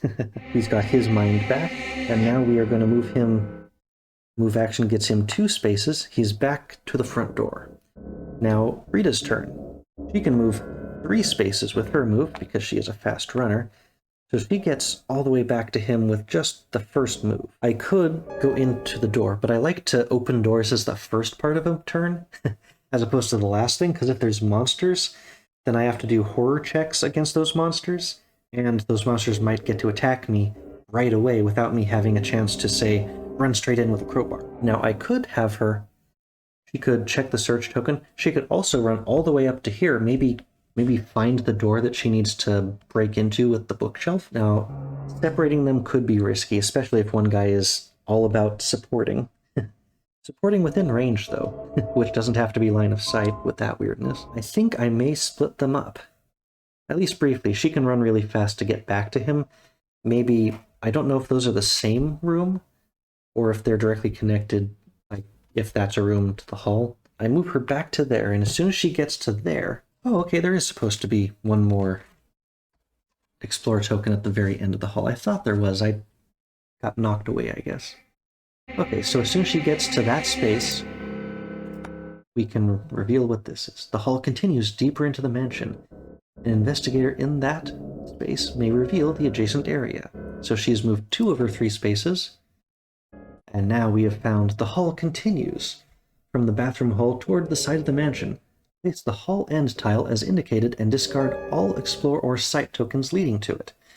So if you had an Explore token, say, right there, you don't need to explore anymore. Now it's just a closed door. So the bright chair is in that corner. It goes to here. What else have we discovered? Someone acting in a hurry has knocked over a stack of papers. Place a search token as indicated. 3 doors lead to other rooms of the mansion. Place Explore tokens as indicated. I need more Explore tokens. There we go. And then, so this is probably the West Hall door that's locked. The question is, which of those 2 doors leads to the library? My guess is this one, and that his secret study would be next to it, because maybe that's a gap where the secret room could be, and there just isn't a door in the hallway to get to it. So my guess is where we would want to go is there. So we've got 1 space left of our movement. I could move right in front of that door. Well, first, let's see if there's anything else it wants us to do. Nope, nothing else. We could also explore the bathroom that's right there, because her 3rd space isn't going to get her into the room. I guess she has to be next to it so she could start her next turn by exploring it. So that way she can start her next turn by exploring that northern room. So she was the last one to act, which means that's the end of the Investigator phase. Over to Mythos again. What do we got?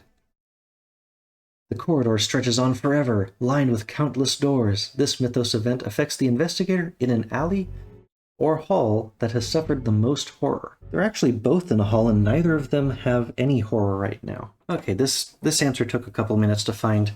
It's under conflicts in the rules reference.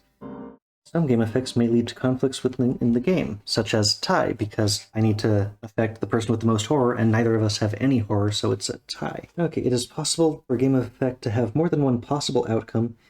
In such a case, investigators as a group determine the outcome of that effect. In this case, that means that we can, the players collectively determine the outcome, so we choose who it's going to affect. I think this makes the most sense for Rita. Rita also has, because we gave her the extra cross, she can do, will checks of 5. Although her other mental stats, not as great, but I'm hoping this is will, some kind of will resistance thing. So, Rita, you open door after door, trying to find your way. Will check of 1. If you pass, you find yourself back where you started. If you fail, the doors and walls seem to shift, and you find yourself in another part of the building. Suffer 1 horror and move 2 spaces away from the hall end. Interesting, hall end. Okay. Currently, I am in the hall end. We have the overhead. This one is called the entry hall. They all have little names in the corner. This is the hall corner 3, and this is the hall end. So, interestingly, there seems to be some kind of spell that's trying to keep us away from the end of this hall. Okay, but that means she's testing will. Hello again, we have another visitor. Okay, so because she has the cross, whenever she's doing a will test, she gets 1 extra, and her will is 4, so we're rolling 5 dice. We only need 1 success, and we still have the lucky cigarette case, so anything but a blank. Yeah, we got 1 clear success and 2 magnifying glasses. So we easily pass this, we stay where we are, no bad effect. I'm sure that as everything progresses, we might get multiple Mythos events, they might get tougher to pass. Let's say hi for a second. Hello. Yeah, you feeling good? You want to come up? I love you too, but you have to stay off the table. So we made it through that, and we are into our next investigator phase.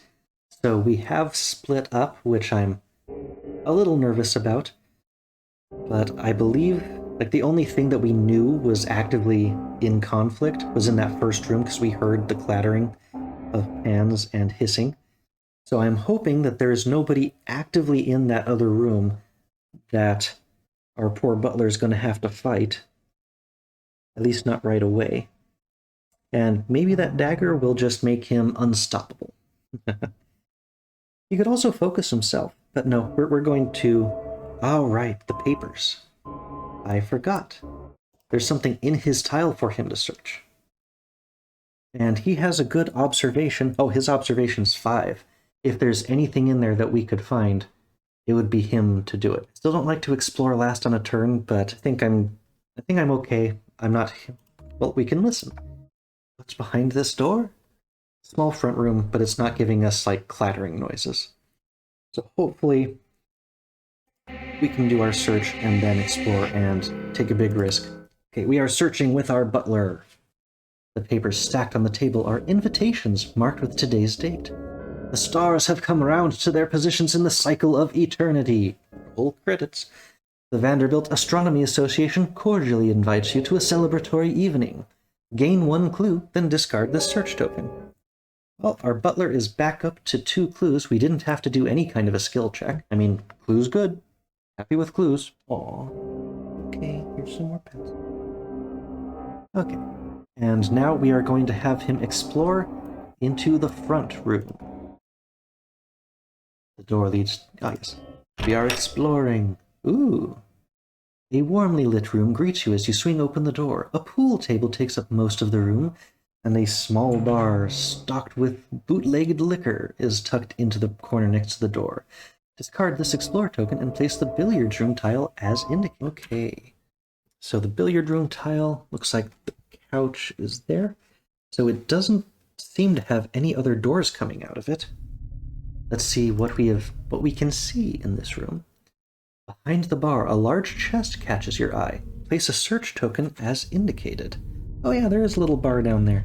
Looks like there might even be a distillery or some lights. Those are probably lights. Yeah, because those lights are on. These are just all... Okay, search token. You may move 1 space into the explored area. So he's on top of that search token. And there's nothing else in this room. So at the very least, he doesn't seem to be in danger, our butler. And Observation is usually a good way to search for things.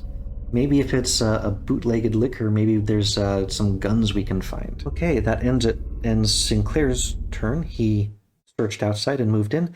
Now it is Rita's turn. And we are, based on the butler of this house's information, the first one into the hall going north, which this still could be either of them. I'm guessing based on what he said that it's the furthest one. You suspect the unmarked door leads to a bedroom. Could I have known this? A wood plaque marked library is fastened to the center of the door. I want it to be in front of the library. I didn't check these things. It literally says library. I was looking for the library. Please give me the retcon of I stopped in front of the library. Because if it's literally on the door, the guy said it's connected to the library. Actually, let's check what he said one more time. Okay. Hidden office. It's hidden in the library. Yeah. Which is through the north door when you get into the hall. So I made that mistake because I lost that token, so I didn't think there was a door at the top of the hall. You saw me have to put it back in when we got up there, and it's like, wait, no, there is an explore token. That's why I thought it had to be further down the hall. So I wanted to stop in front of the library. We knew we were going to the library. I'm going to say I stopped in front of the door, clearly marked library. That still would have resolved the being able to see down the hall token. Okay, so Rita starts her turn. She's exploring the hall, the library. Okay, what have we got? The door creaks on its hinges as you push it open to reveal the library. Bookshelves line the walls. Discard this explore token and place the library tile and a wall as indicated. Second tile on the top. Found this one pretty quickly. Okay. I feel a little bit bad. I don't feel like I cheated. I wanted to go to the library. I just messed up the map. Okay, and then we need to cover that door in the back with another dead-end token. Found wall token. Another painting, library tile, and wall as indicated, so no doors out, but we know there's a secret one. A pile of research materials that have been recently used sits on a small wooden desk. They say search token on the little desk. A robed figure is pushing a bookshelf back into place. Place a search token as indicated. L. Okay. So I guess that's literally a bookcase I should have put there and not a painting. Fortunately, we have those. You are actually a bookcase. Okay, but there's also a robed figure. The robed figure draws out a strange idol and begins chanting. Before your very eyes, a terrifying creature appears out of thin air. The cult member speaks some words to it in a strange language, but the creature turns on him, tearing him to pieces before your eyes. Spawn a deep one in the library as indicated. Then suffer 2 horror will negates. Okay, now we need a new monster. Okay, we've got our deep one, so just to look at his tile. Awareness of 3, horror rating of 4. And then on the back, he is aquatic. This monster can move through impassable borders that represent water. There we go. It is some terrible and powerful fusion of fish and human being, croaking, hopping with deadly teeth and claws. It's got a brawn of 2. Okay, but we've put it into its base, and this is what it looks like. There we go, we got some big teeth, some big old fins. So where has this thing spawned? It has spawned in the space that we are moving into. So the guy was coming out of the bookcase on the back wall, and this thing is into the space where we just moved, or are moving. Okay, but suffer horror will negates. We gave her the cross, so her will is 5. Okay, she got 2 successes and 2 magnifying glasses. She was able to negate all of it with just the roll, doesn't need to use the other part. So she suffers no horror. You may move 1 space into the explored area. Well, this is our crowbar lady. Let's go bash another monster. Now she is into that room.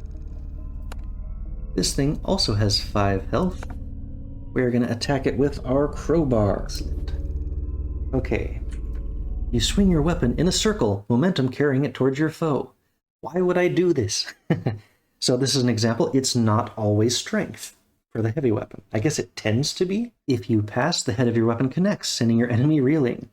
The monster suffers damage equal to the weapon's damage plus your test result. If you fail, lose control of the swing and barely manage to hold onto the weapon. So at least it's damage or no damage. At least get 2 in order to damage it. Okay. Rita's agility is 4. So at least she's still pretty good at this, even though it's not her best stat. And we also do get to augment it with the damage of the weapon. So let's get lots of... We got 1.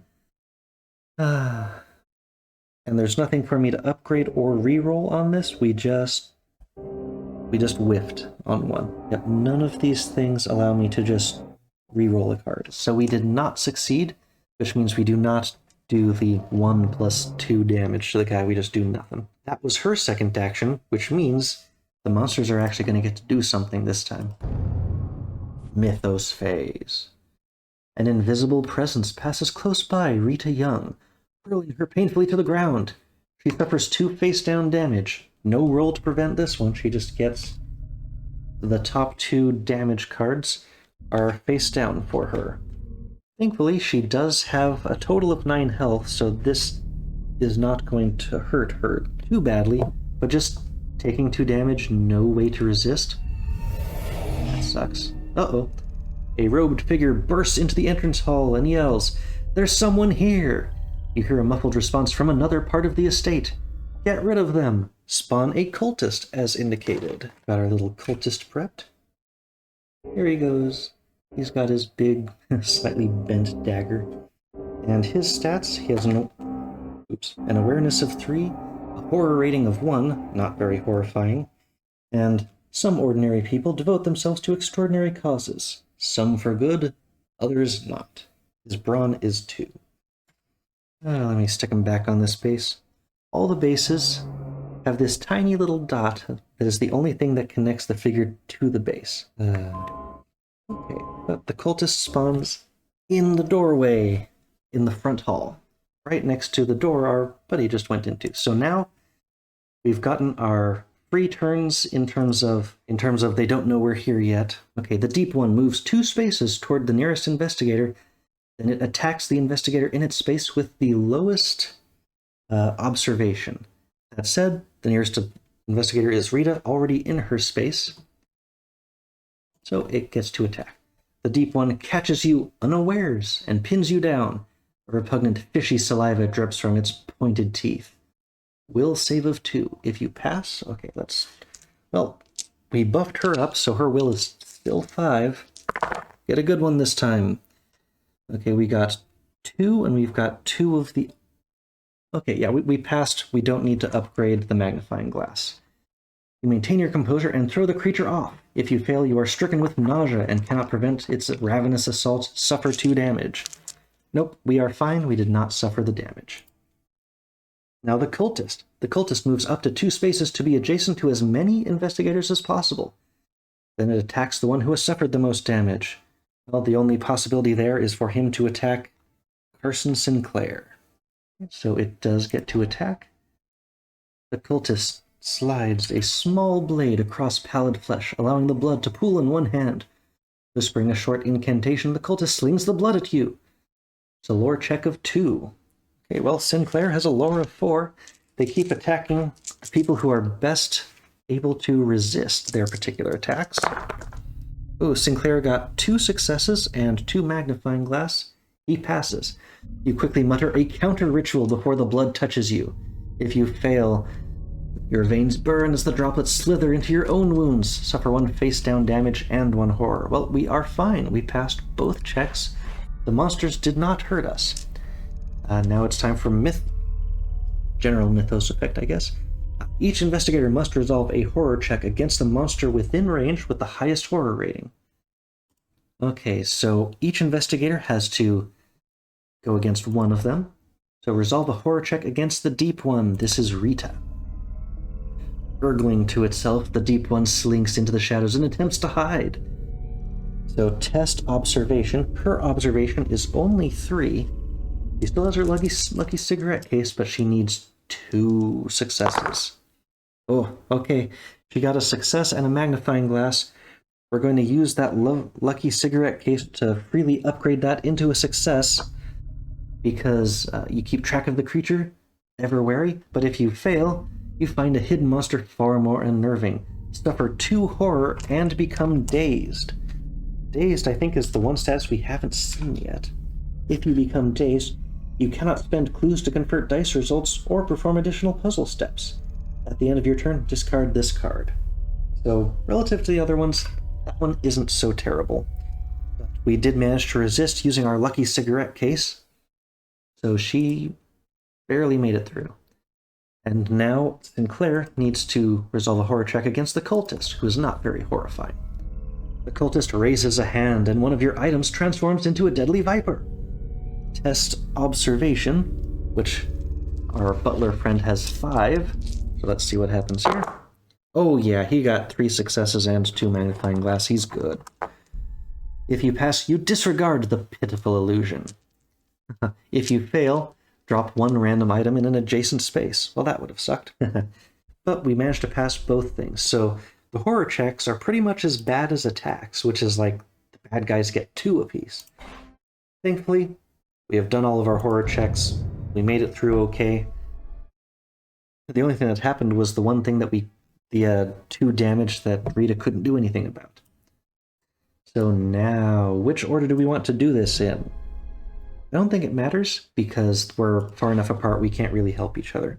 So let's go with Sinclair first. He is in very good health. I want to try feeding the mind first so that I can buff myself before making an attack, or let's just make the attack, because then I could, make 2 attacks instead. So we are going to attack the cultist. Now we are attacking with a bladed weapon. It's the knife. What have we got? You attempt to bat your foe's defenses aside with the flat of your blade. It's a knife. You don't use it as a bashing weapon. Okay, strength test of 2. He has a strength of 3. Let's see what he's got here. Strength of 3. And he got 1. He needs to get at least 2 to pass. If you pass, you take advantage of the opening and strike true. The monster suffers damage equal to the weapons. Nope. If you fail, okay, your enemy adapts quickly to your attack, its defenses holding. So that did no damage there. Okay, second attack. We're going to attack it again. With a bladed weapon from Carson. Brandishing your blade, you trust a quick strike to outrace your enemy's defenses. Roll 2 additional dice if the monster has suffered 3 or more damage. That would have killed a cultist, so no. But wait, this is agility. I was hoping for observation. This is his worst stat. Dang it. Sinclair, not the fighter we were hoping for. Good to know, though. Well, let's see what he can do. Oh, 2 successes straight up. Okay. If you pass, your enemy's arms raise just after you connect and are quickly diverted to staunching the flow of blood. The monster suffers damage equal to your test results. If you fail, your speed comes at the cost of accuracy and your blade misses its mark. Now this one didn't say test result plus the weapon damage, so I did 2 damage to this guy, but not 3 like we did with the heavy weapon. Oh, I guess that's just the amount of damage you've done to it. The 3 doesn't go down. But maybe he can heal or something. But no, Sinclair attacked twice and did 2 damage total. Not the best. And that means the cultist is still there, too. Okay, the knife was not what I was hoping for. I guess I really need to give him a gun. I need to find the gun. Okay, now over to Rita, fighting the deep one in the library. She is already in the space. Let's go attack. So, right, I need to open the drawer back up. Deep one, attack with a heavy weapon. You and your opponent wrestle for control of your weapon. Strength check of 2.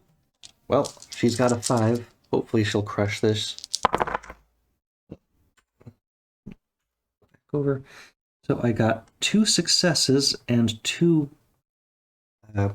magnifying glasses.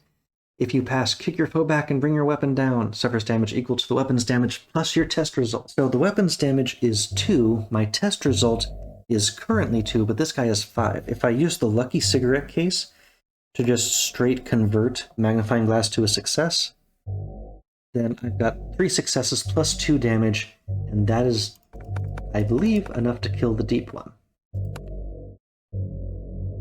Yeah, Rita is awesome at killing monsters. She has defeated the deep one with just her first action. If it was anything more than just a cultist, I would be more worried about Carson being able to fight it off. I think I need to keep going up top here and find that secret room. Although Carson would probably be better, and she would. But she's in that space. A large scroll showing the solar system is sprawled across the pile of books. Her observation and lore are both 3. Let's see, she still has focused and both clues. Although I think the best thing this would give me is just a clue. Whereas I know in the back there's a bookshelf. Yeah, so there's probably a secret room back there. But I'm going to have to use a move action to get there. Now on the other side, if I tried to go help Sinclair, even as fast as she is, she couldn't get there in a single move, so she's really not going to reach anyone. All of this kind of sucks. She's just going to move there, and she can interact with this search token next turn. But that's going to end this investigator phase. And they get to attack us again. The light dies slowly. Place darkness in each space in the entry hall. This Mythos event affects each investigator in the entry hall. Okay, so this is going to be the first time we see these darkness tokens, of which I have a distressing amount, but it places darkness in each event in the entry hall. Okay. In the dark, you hear a strange sound as if someone... Well, it only affects everyone in the entrance hall, so no one's affected. Suffer 2 face-down horror negated by will. So you're fine. Okay, the cultist moves 2 spaces towards... He's already there. Attacks the investigator. Yeah. Okay, the cultist disappears into the shadows. There is little time to react as you are ambushed with his worst stat again. Sinclair has an agility of 2. Okay, let's see how he does. He's got a magnifying glass. You only need 1 to pass. I'm gonna burn a clue for Carson Sinclair so that he gets a pass. If you pass, the cultist reappears just behind you, but you manage to scramble away. If you fail, it catches you off guard. Fortunately, that didn't happen, but yeah, 2 damage and restrained would have sucked. Although that would have just meant he can't move. He would have just kept fighting and searched the space. But damage bad. We made it through. Each investigator must resolve a horror check. Okay. Rita doesn't have to this time because she's not within range of the cultist, but we have to do 1 horror check for Sinclair against the cultist. The cultist's wounds peel back, exposing rotting muscle and frail bone. Suffer 1 horror negated by will. Then flip a horror face up. So if you had a face down horror, ick. Okay. So his will is 3. We need 3 dice. And he only needs 1 to negate it. Okay, he got all 3. So he does not suffer any, and because he doesn't have any horrors, we don't have to flip anything face up. But if he had any face down, that last part still would have happened. Okay, we made it past that one. Now, Carson Sinclair, kill that cultist. Maybe unarmed would be better. No, he's still going to keep doing his bladed attack. He only needs 1 more damage to get this guy. Your opponent rushes forward, and you lift your blade to receive the charge. Oh, it's will. If you pass... Okay. Well, his will is still 3. I hoped for observation. We've gotten almost everything else so far. Okay. Roll 3. Right, well, we got 1 success, but not enough. If you pass, your foe runs into your weapon. If you fail, you flinch away at the last moment. We have failed again. Can I please get an observation attack? He attacks again with a bladed weapon. Give me something I can do. Swing in a wide arc, agility 2 successes. Okay, I'm gonna stop attacking him with the knife after this, because... I mean, I guess I was right that it's agility and not observation. Observation must be for firearms. So he only has 2 dice, he has to get 2 successes to get this. But he can do it. He got 1 success and a magnifying glass.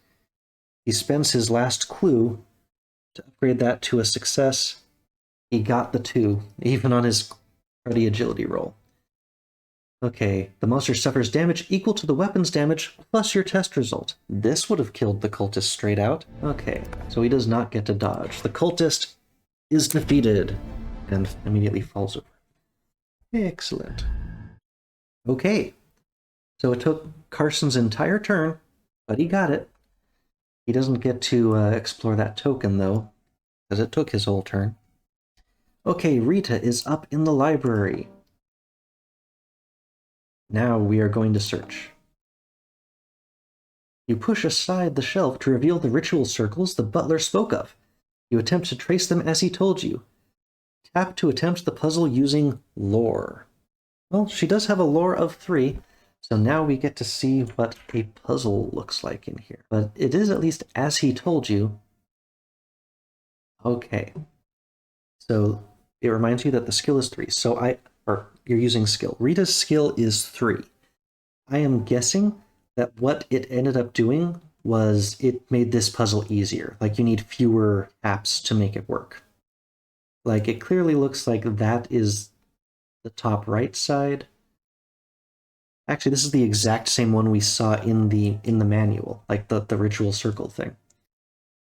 So it pretty much looks like this tile needs to go up to the top. Oh, I have to drag it.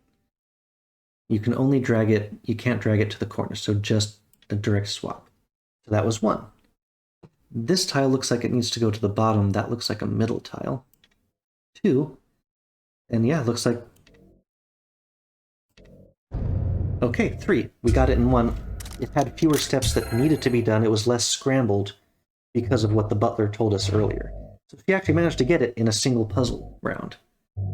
You trace a continuous line through the winding markings as the butler instructed you. The runes illuminate with a strange green light, and a wall panel pops open, revealing a secret door to a hidden study behind the wall. Gain 1 clue. Rita is now up to 3 clues, to Carson's none. Seems like Rita's our MVP so far in here. Then discard this search token and wall. Okay, it looks like we're getting some new spaces. Now, what comes next? Let's see, okay, I need to find the right tile here. And then, yeah, we just cover up that wall in the back. It doesn't matter if it's a bookcase this time, but those 2 spaces do not. Okay, we've uncovered the office. A bookshelf filled with frightening objects is mounted on the opposite wall. Place a search token.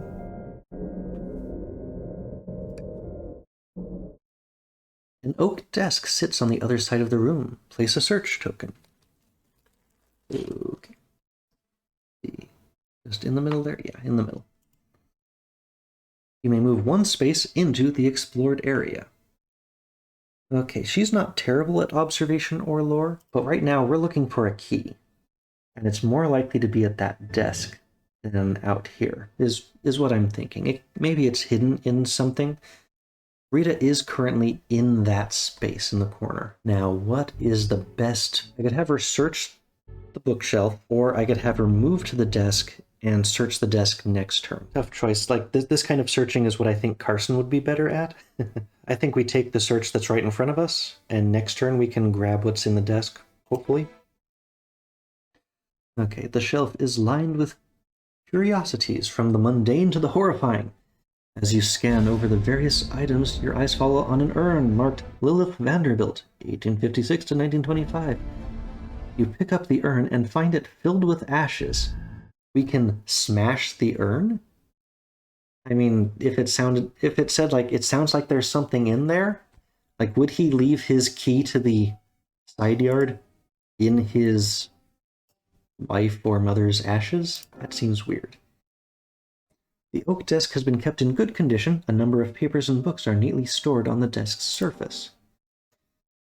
I mean, at the very least, smash. We're not going to fail that. What's going to be in there?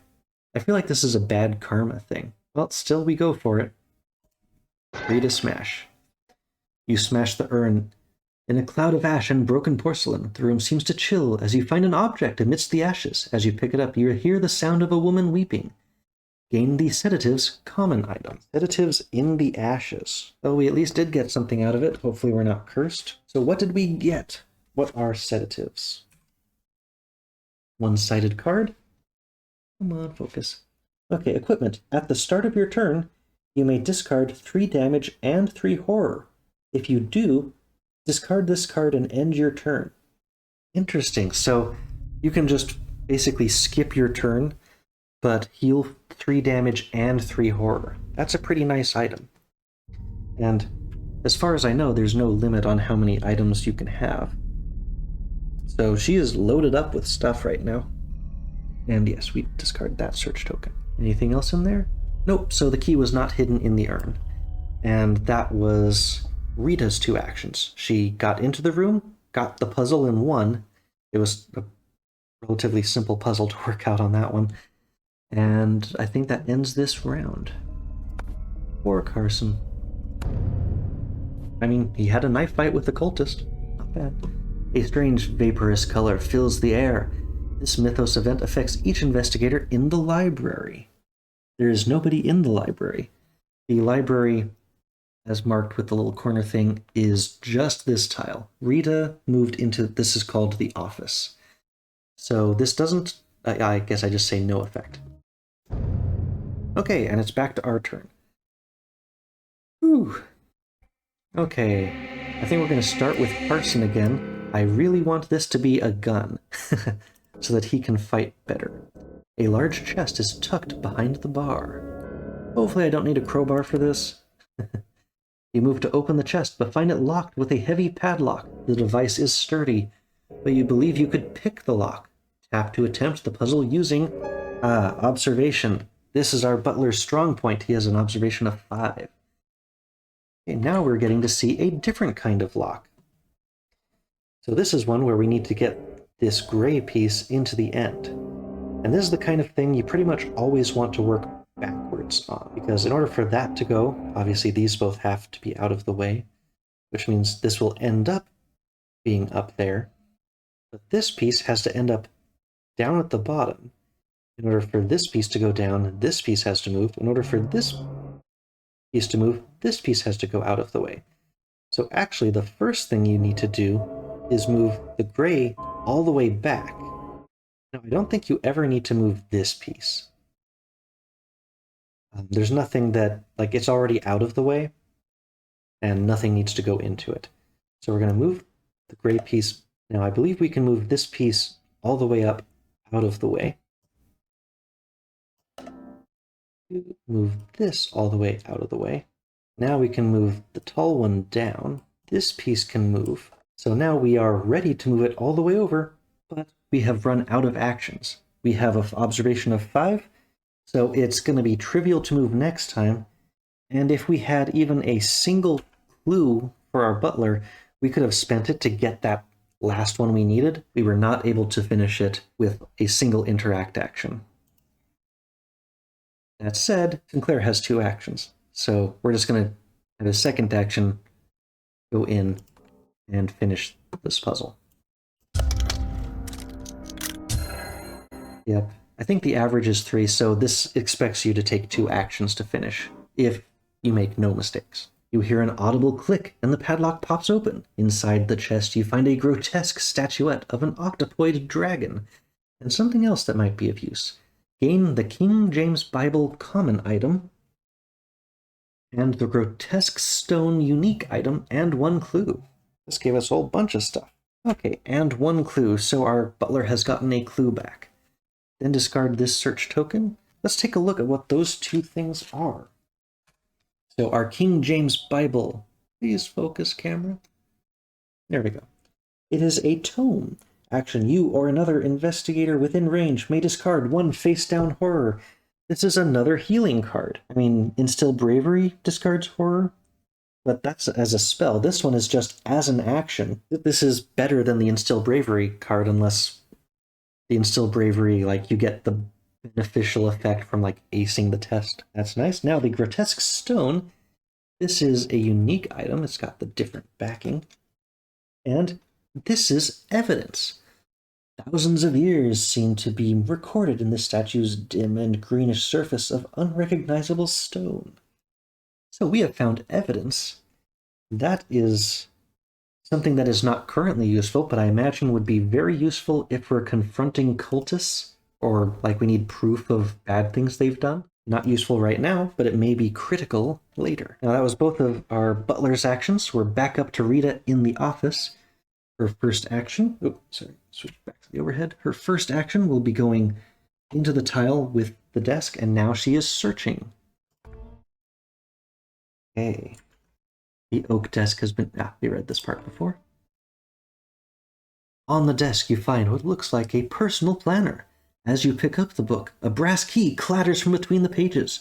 You turn to the page it had been holding and find a note scrawled there. If the alignment truly weakens the veil, I believe that it is the only moment we have to break through. I will make the necessary preparations in the yard. Gain the brass key and incriminating evidence, unique items. Sweet, so this is 2 unique items this time. Brass key is the very first one on the deck. And incriminating evidence, there's several different types of evidence in here, which is funny, but there we go. There's those 2 cards. Zoom in on them. The brass key. As you hold the key, you look around for a matching doorknob or padlock. Well, we know where that is at the west end of the long hall. And the incriminating evidence. You thought the man seemed suspicious, but here is the proof. So now we have evidence. Well, now we have 2 types of evidence, 2 pieces of evidence, I suppose. And those both might help us later on. Now this is Rita. I need to make sure I give everyone the correct stuff. She got her lucky cigarette case back. She can use that in the Mythos phase. And is there anything else? You place the planner back onto the desk and search through the drawers. You find some things of use, no additional evidence. Gain the candles common item, then discard this search token. So we got a bunch of stuff from exploring in this room. Sedatives, candles. Candles, I'm assuming, is a light source. Okay, candles. I guess holding it does work a little bit better. There we go. You may discard this card to convert all clue results to success results while casting a spell. So it is both a light source. We could use it to set a fire. And this one you have to discard to use. But it's basically like the focused status that she has managed to hold on to this whole time. Okay, so she moved, she searched. Now we could go straight for what's like the back hallway now. But that's the end of that phase. Let's see what happens on the Mythos side. Okay. Carson Sinclair thinks she sees a shadowy creature stalking towards him. Test will for 2. His will is 3. Well, he got a success, so he can get rid of that clue to pass if he needs to. If he fails, he panics and runs screaming. He suffers 2 horror and moves 2 spaces away from the office. The office is where Rita is, so that would put him into the back of the billiard room. That would suck. I'm going to spend his clue that he just got, so he passes and it has no effect. So he is okay. Oh, we've got another one. Uh-oh, the sound of a woman weeping drifts through the mansion halls, and the air grows icy cold. The ashes strewn about the office stir. This is a bad karma thing. And a ghostly figure rises from the shattered remains of the urn. Spawn a ghost as indicated. Then each investigator suffers 2 horror. It doesn't say each one within range. Shouldn't have smashed that urn. There we got a ghost. Okay, let me spawn a ghost. There we go. Here's our ghost with their chains. So the ghost has awareness of 2, horror rating of 5, and it's text on the back. It can phase. This monster can move through impassable borders and walls. Flickering and unreal, ghosts are spirits of the departed. drifting through the world of the living. Brawn of only one. So, our ghost friend has spawned not immediately next to us, but they can walk pretty much right through anything. Then each investigator suffers 2 horror, negated by will. So we'll start with Rita. Her will save is 5. Yeah, she easily passed. Now, Carson, on the far side of the house, is also getting spooked by this. He's got a will of 3. He passed with 2, so he doesn't... Neither of them took any horror from this. But can I kill a ghost with a crowbar? We're gonna find out. Uh-oh. A robed figure appears from a side door and begins searching around. Upon seeing signs of other people, the figure yells, "There's someone here!" You hear a muffled response from another part of the estate. "Get rid of them!" So we've got another cultist spawning. But we've already seen what they can do. I hope the cultist doesn't go after the butler. That would be kind of rude, I think, because... I mean, based on the papers, it seems like Sinclair, because it's his secret office that we were in there, he knows about this, so he must be in on it. The butler said that the robed people took him back there. Maybe he went with them willingly. In which case, the cultists shouldn't want to kill the butler because he works for one of them. So I hope they don't attack the butler, but I'm not excited about sending Sinclair, he of little attack ability, over at anyone else. So we've spawned a new cultist. Uh-oh. The robed figure sneaks into the dining room and comes face to face with Eugene. The butler yells in fright and flees into the entryway. Move Eugene as indicated.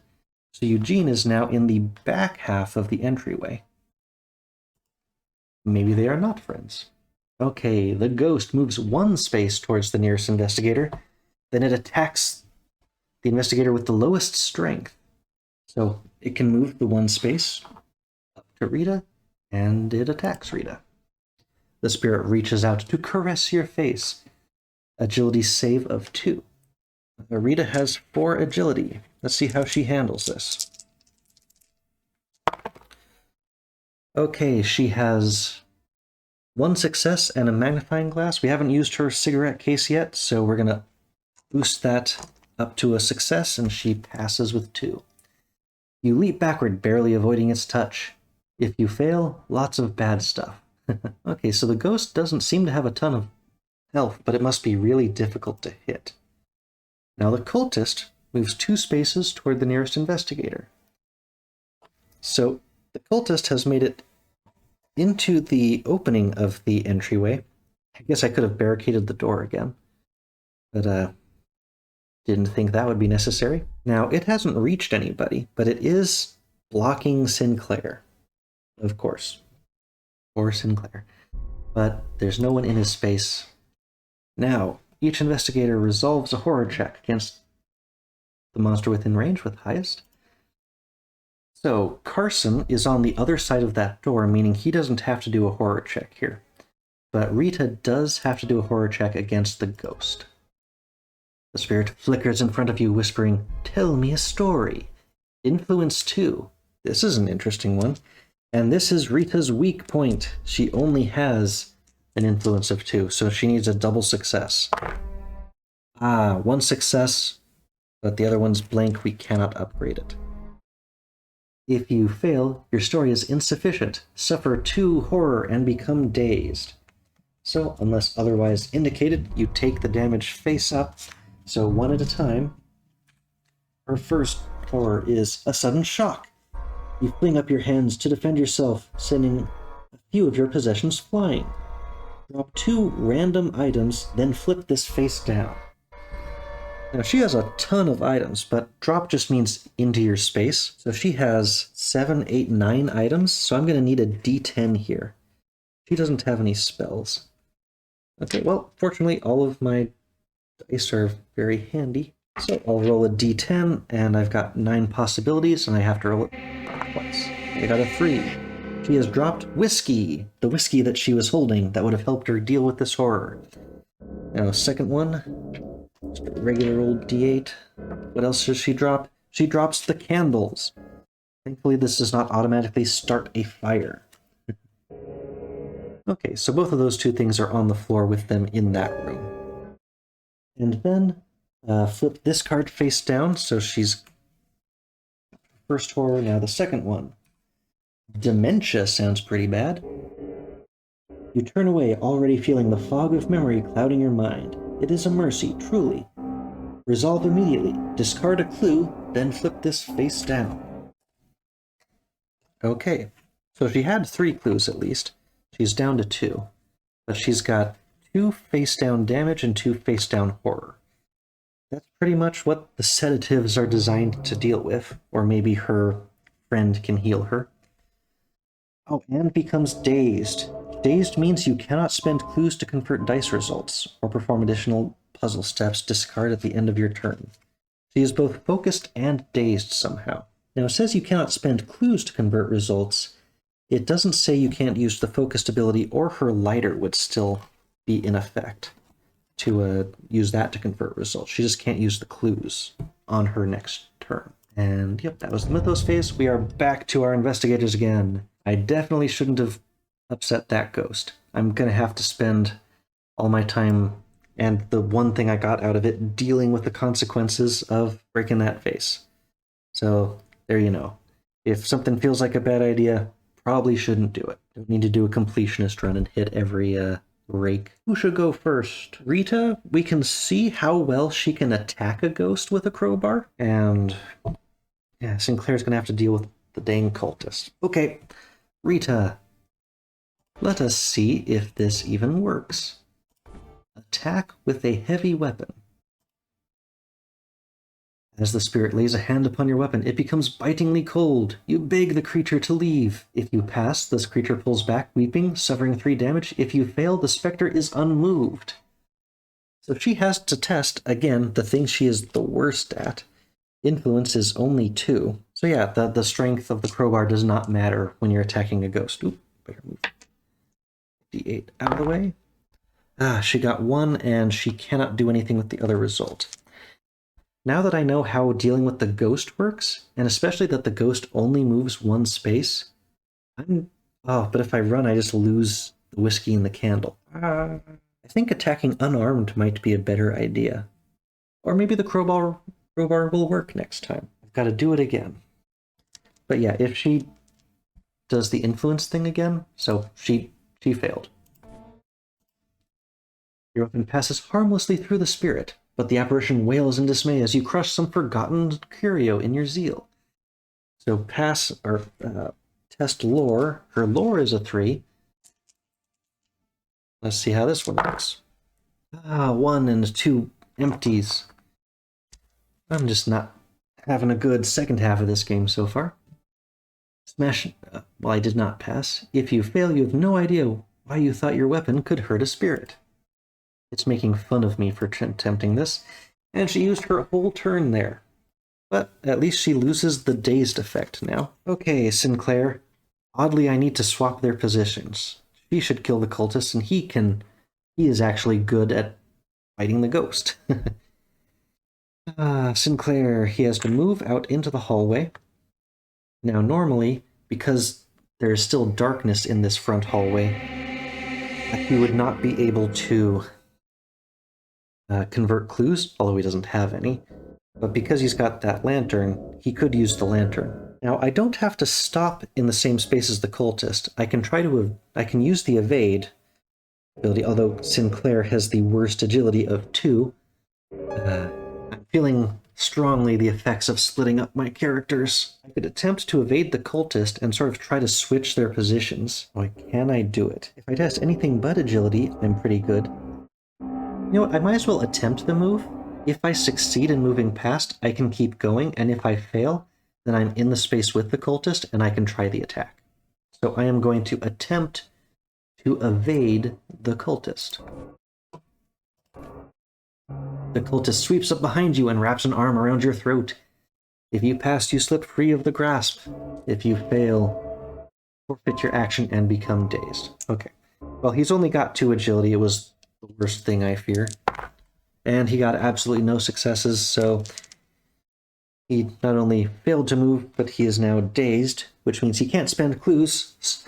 Joke's on you, he doesn't have any clues. He's clueless, Sinclair. Okay, well, now that we're here, let's see how you like a knife. Now we are going to attack because you made the mistake of stopping me. Bladed weapon. Ah, I got one that I wanted. You advance slowly on your foe, taking careful note of its footing. Observation check of 2. Now this is what we wanted. He has the observation of 5. There are observation bladed weapon checks. Oop, hang on. Okay. Well, I did get 2. One of them didn't make it in the dice roller. Even though it was a pass, I have to re-roll that one. Okay, it was a clue that I can't upgrade. Yep, rule is in the dice roller or anywhere else doesn't count, even though it would have been good. So if you pass, you act as soon as you see the enemy's feet shift. Your foe lunges forward, but you dodge deftly aside, cutting a bloody gash along its arm and back. Monster suffers damage equal to the weapon's damage plus your test results. Good, the weapon's damage is 1, so we still got it. We have defeated the cultist. This time Carson got it in 1 instead of 4. Good job? Question mark, Carson? So, the cultist. Cultist has been defeated. Rita, not so lucky. That was both of their turns. Now that ghost is gonna hurt us again. Books, papers, and other small objects suddenly swirl through the air. This mythos effect affects people in the library. Nobody is in the library. We are in the office and the front hall. Yep, so it attacks Rita. Spirit dives at you from above, its fingers extending to an impossible length. Suffer 2 face-down damage, but agility -1 negates. So this is an example of it modifying the number of dice you roll. Rita's agility is 4, so she only gets to roll 3 dice on this check. And for each success, she can negate a damage. Well, we can use her lucky cigarette lighter to upgrade that 1 magnifying glass we got to her. So she only takes 1 damage, 1 face-down damage, so she has suffered a physical damage, but hopefully that's it. Each investigator must resolve a horror check. Okay, now Rita has to resolve horror against the ghost. The spirit coughs and stumbles about. Someone open the door! Let me out! The spirit is slowly overtaken by fire, and you can feel your own flesh begin to grow hot. Will check, and you need to get 2. Well, Rita rolls 5 because of that cross. And she got 2 and a magnifying glass. I only needed the 2. You remind yourself, none of this is real. Okay, we don't get any of the bad horror stuff. So we're learning a high will is very, very good in this game. Resisting all that nasty horror stuff. But yeah, she still has 2 mental damage out of potential 5, which stinks. I think, especially based on the awareness of that ghost only being 2, I should be able to run away from it, especially because it was only moving 1, and maybe I can get Sinclair to deal with it. So I'm going to, first action, pick up the stuff in my space, because I don't want to lose the light source and the whiskey. Sucks that I just threw those for some reason. And now I'm going to move. I'm going to need to evade the ghost to do so. So this is Rita trying to get out of the office. The spirit pleads with you not to abandon it. Why is it always her worst thing? Influence of 2. If you pass. Great. And, well, dazed, so it doesn't stop you. It just will give you some damage and you'll become dazed. Okay. Nope, got 1 success, 1 fail. So we fail the check. The ghost finds or hurls something at your head in a fit of rage. Suffer 1 face-down damage, and you become dazed. Thankfully, dazed just prevents you from spending clues, so that doesn't really bother us right now. So she does get to do her move, which is up to 3 spaces. So she has made it at least away from where the ghost is directly. So that was her full 3 movement after picking up the items. She actually has some significant damage now. She's taken 4 health damage and 2 mental damage, which is just under half of each of her stats, 9 health and 5 total sanity. So she's in a bit of a rough shape, and now she's being chased by a ghost. Okay, Sinclair's turn. I don't know if I need to talk to the butler again. The butler appears to just be running away. Maybe the ghost will go towards it. Let's see, do I care about... what is this thing? There's a mysterious painting. I'm almost certain it's a lore check. He's decent at that, but I would have to stop in the space with the butler and then do more of those other things. There's a pesky door in the way, otherwise he would be within range 3 of Rita, and he could use that King James Bible to start discarding her horror, so that's a bit unfortunate. Now, what? Okay, the biggest question that I see is, do I run straight for the hallway at the end, because I'm pretty sure that's where the enemies are, or, like, there's 2 more, it looks like, rooms, and I guess also the bathroom, I suppose. I don't see a need to go in there. Do I spend any time at all even going into those? I feel like, unless I'm looking for more stuff, Rita should be really strong at killing most things. So I could spend this turn and get Sinclair all the way to there. He would be ready to bust through the door. Rita probably wants to use the sedatives to just get rid of almost all of her bad status stuff. But that takes a full round to do. So Rita's portion of this turn is done. Sinclair, what are we going to do with you? Basically, she has 2 turns before she can bust through that door. Sinclair's going to take 1 turn to get to it. I think I can have him explore and then meet her at the other side of that room. So we're going to move him to here, and then we are going to explore into this room. No, I should take my own advice, never explore with the last action of a turn. Let's see if he can figure out a clue from this painting. Okay. Examine the painting. Shadowy figures can be seen amidst the landscape. However, something in the stars catches your interest. Okay, lore check of 4. What's he got? Ooh, 3 and a magnifying glass. I don't think I need to spend a clue. I don't have a clue. And he's dazed, so that doesn't mean anything. Okay, so he got 3 successes. You identify several of the specks of light in the sky as planets. They're all occupying the same section of the sky as if coming into alignment, not unlike the planets in the sky tonight. Beneath the painting, a plaque reads, "In memory of Lilith Vanderbilt. Gain 2 clues, then discard the search token." Alright, clues. Clues are the fuel that get you better results on things that matter, like a knife. So he moved, then he searched. We are done with the investigator phase. Mythos, what's happening next? Light fades from around you, leaving anything even inches from your face obscured. Place darkness in each space in the entry hall. This already happened. Well, it's happening again, because this time someone is actually in the entry hall. So this affects every investigator in a space containing darkness.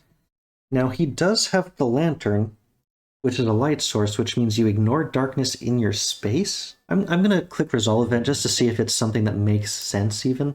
I don't think we have to deal with this, because he's got the light source, and light source ignores darkness. Okay, the ghost. The spirit vanishes from sight momentarily. The ghost moves to the space containing the most investigators. Then it attacks the investigator in the space with the lowest will. Well, I can send her straight to Sinclair now, since it's a tie for most investigators of 1. So Sinclair, because he has the influence abilities, and that seemed to be what she cared about the most. So we sent her to Sinclair, and now it is attacking Sinclair, who has a will of 3. Mumbles a guttural chant, its eyes rolling back into its head. Okay, we need 2 to pass. Ah, right. His turn ended, so he loses the day's status. Important, because he might need to upgrade with some clues. Oh, exactly important, because he got 2 magnifying glasses and no successes. He can spend both to pass. So he spent both of those fresh clues. The Spectre's mind breaks against your will. The monster suffers 1 damage. If you fail, your will becomes nothing but a passenger within your own body as the ghost lashes out in fury. Becomes stunned, then each other investigator in your space, which there weren't any, suffers a damage. So hey, we managed to do a damage to the ghost. Okay, now it's horror check time. Okay, now Sinclair has to resolve a horror check instead of Rita. Rita has this wall or door in the way, so she's safe. The spirit freezes, its eyes darting about as if listening. It is here! You have drawn it to us! Okay, suffer 2 horror damage, but lore negates. He has 4 lore. What do we got? Oof. Okay, well, we got 2 successes, 2 magnifying glass. We have successfully negated without needing to upgrade. Okay, Sinclair made it through. Mythos Phase done. Okay, Sinclair, please attack the ghost. We're gonna do this first this time. I guess I can use the knife? Yeah, I mean, this is the kind of thing where if I had an attacking spell, that would probably be the most effective thing against this ghost. Maybe a blade, like a ritual kind of a thing. I don't, like, the damage from the weapon is not going to be what matters here. Maybe we just attack unarmed. Okay, ooh. Uses observation. Your fists and feet do nothing to the apparition, but you notice as you move about the area that the spirit seems to become more and less distressed as you move closer to and farther from various discarded objects. Observation check of 2. This is our best stat of 5. Ooh. Need to do that first so you know I'm not cheating. I got 2 successes and 2 magnifying glasses. He doesn't have any clues left. But if you pass, you discover which objects the Spectre covets and destroy them. The monster suffers damage equal to your test result. We got 2. Okay, we have gotten rid of that dang ghost. That ghost was Rita's worst enemy. And Sinclair still has an action left. We can have him explore the room. Maybe Rita can go in there and kick butt if butt kicking be required. I don't think there's any... Well, we can click on him. It always prompts you to spend an action. I think I know who they are. Oh. This could be valuable. Who are they? We'll talk to him. Eugene wipes his brow with a handkerchief as you approach. They have been Mr. Vanderbilt's guest in the past. They are members of the Astronomy Association. Gain 2 clues. I'm glad we checked. He had different things to say. Now, that did use all of Carson's actions. Still a very good turn, though. Let's see if he has anything else to say. Please get to the bottom of this. Okay, he's done talking. So, Rita. She is now safe. We could... Yeah, I think it is time to use the sedatives. That vase was a time waster. At the start of your turn, you may discard 3 damage and 3 horror. If you do, discard this card and end your turn. So she can discard all of her horror and 3 of her 4 physical damage. So now she's back in good shape for hopefully what will be our climactic encounter here. So the sedatives are discarded, and everything else gets shuffled back in.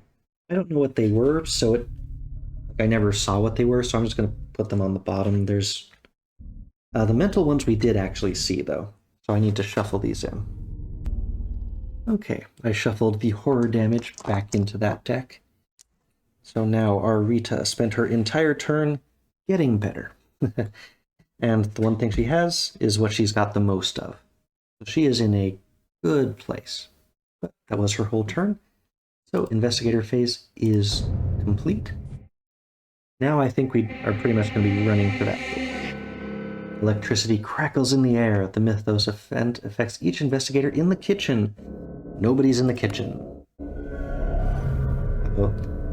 You start to hear the sound of voices chanting in unison from another part of the estate. The ritual is nearly complete. Someone stop them. Spawn a cultist as indicated. Naturally, right behind Sinclair. Do not let him act. As the cultist bursts into the lobby, Eugene yells with affright and scrabbles through the west door of the lobby. Remove Eugene from the board. Well, I guess we've saved Eugene. So he's off the board. While the cultist moves 2 spaces, he's going to get to Sinclair again. I don't want to have to spend time killing you. Okay, then it attacks the investigator. Well, it's going to get to attack. Cultist holds a staff aloft, threatening you with it. Test observation. You fool, this is Sinclair's best ability. And you got 2 successes. Good. If you pass, you notice the blade in the other hand and twist it into a counterattack. The monster suffers a damage. Yes, do more of that, Sinclair. Each investigator must resolve a horror check. Well, yeah, sucks that the monsters get to spawn and attack right away. Cultist calls out to the stars, begging for your demise. Observation again. We got 2 magnifying glasses, no outright successes. Oh, I could discard a horror. I don't currently have any. If you fail, the starlight seems to fade. Suffer 1 horror, then flip 1 horror face up. Now, I don't have any face down right now, but whatever I get, there's a good chance that it will say flip it face down, so I'll basically get it twice. Is that worth discarding both of my clues to avoid? It depends on what the horror is, but we have a card that allows us to discard a face-down horror, or with his Instill Bravery spell, he can get rid of another horror. I feel like I need these clues, so I'm going to take 1 horror. What did we get? A minor shock. Okay, your heart races and your breath catches in your throat. Resolve immediately. No additional effect. Flip it face down. This is perfect. It's face down. Flip a horror card face up. It's a second minor shock. Flip it face down again. Okay, that's the best kind of horror to get. So we did at least get a horror effect, but now that was the only one. We are done. Okay, the ritual is nearly complete. We've been taking too much time. Basically fighting these guys who keep spawning. Frustrating. Rita could run over here, punch the crap out of this guy, but she needs to get into the ritual area. Sinclair cannot move into that space and explore. The explore isn't part of the move, it's its own action. So even if Carson escaped the cultist, which with his terrible agility he's unlikely to do, he wouldn't be able to bust through that door this turn. Rita could run over and smack that guy and most likely kill him, but she would have to move 3 spaces and then, get into there on the next turn. So this is, this guy coming out is a full turn of delay, pretty much no matter how I handled. The best case scenario is Sinclair kills him in 1 shot. No, we'll have Rita the Destroyer. Let's smack a cultist. She still has that focus she's been the entire game. Heavy weapon. A blood fury consumes you and you swing madly at your enemy. Roll 2 additional dice if you've suffered 3 or more damage. We have not. Okay, but it's strictly equal to the test result, not the weapon damage in this one. What do we got? Well, no, she has clues, and she can use the lucky cigarette case to turn the first one into a success. I still don't really want to use the focused state. Although she could just get another one from Carson. No, we're going to spend 1 clue, and the lucky cigarette case, she gets 2 dice, and he suffers 2 damage. So she got that cultist. Move and attack, Rita is done. Now it is Carson's turn. Carson Sinclair. I really want him to just move up to that door. I'm not even going to bother exploring. He could move in, maybe move to there if there was nothing interesting in here. Tempting. But the ritual has started. I cannot waste time. Rita's next turn is basically get to the door. If she goes through, she'll just get attacked. So, she goes through the door, checks that out. I might be able to have Sinclair explore, get to there. He'll be ready to open the door on that next round. Okay, we're exploring. This feels like a bad idea. And like the vase, perhaps I'm about to prove that right. So there's a small front room of the mansion, although it's, I guess, a side room. Carson, let's go in. So what have we got? This is right on top, actually. It's a study. The light from the entry shines into the dimly lit office. As you open the door, a lamp sits on a large wooden desk, casting long shadows across a mess of papers and books scattered around the room. Place the study tile and discard any explorer tokens leading to it. So we have at least linked up that hallway.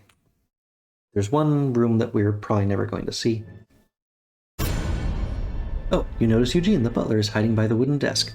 Eugene's back on the map. I'm not following you, I swear. Okay, what do we got? The desktop under the lamp is cluttered with papers. Place a search token. Across the room, a bookcase stacked with books and other items stands against one wall. Among the items, you spot something useful. Place the bandages, common item. Okay, bandages really quick. Action, discard up to 2 face-down damage, then discard this card. Pretty simple. Not a game-breaking thing that I feel like I need to get to it. You may move 1 space into the explored area. So not a dangerous room, and he is already standing right on top of a clue, or what I'm hoping will provide clues. So we have two options as I see it. We can use the King James Bible to just get rid of the 1 horror he's got. It's a no-effect one, so it's not... It actually can be a good one to have, because whenever it says flip a horror face up, you do a random one. So having a minor one that has no effect in there actually could be a good thing. Because if you've got...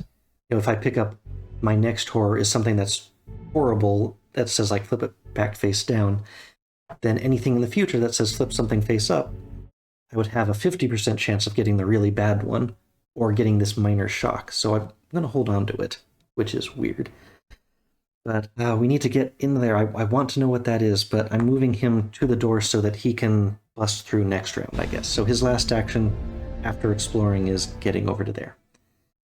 That's the end of the investigator phase. Please no monster sounds. You had not noticed before, but there is something strange about the walls in this room.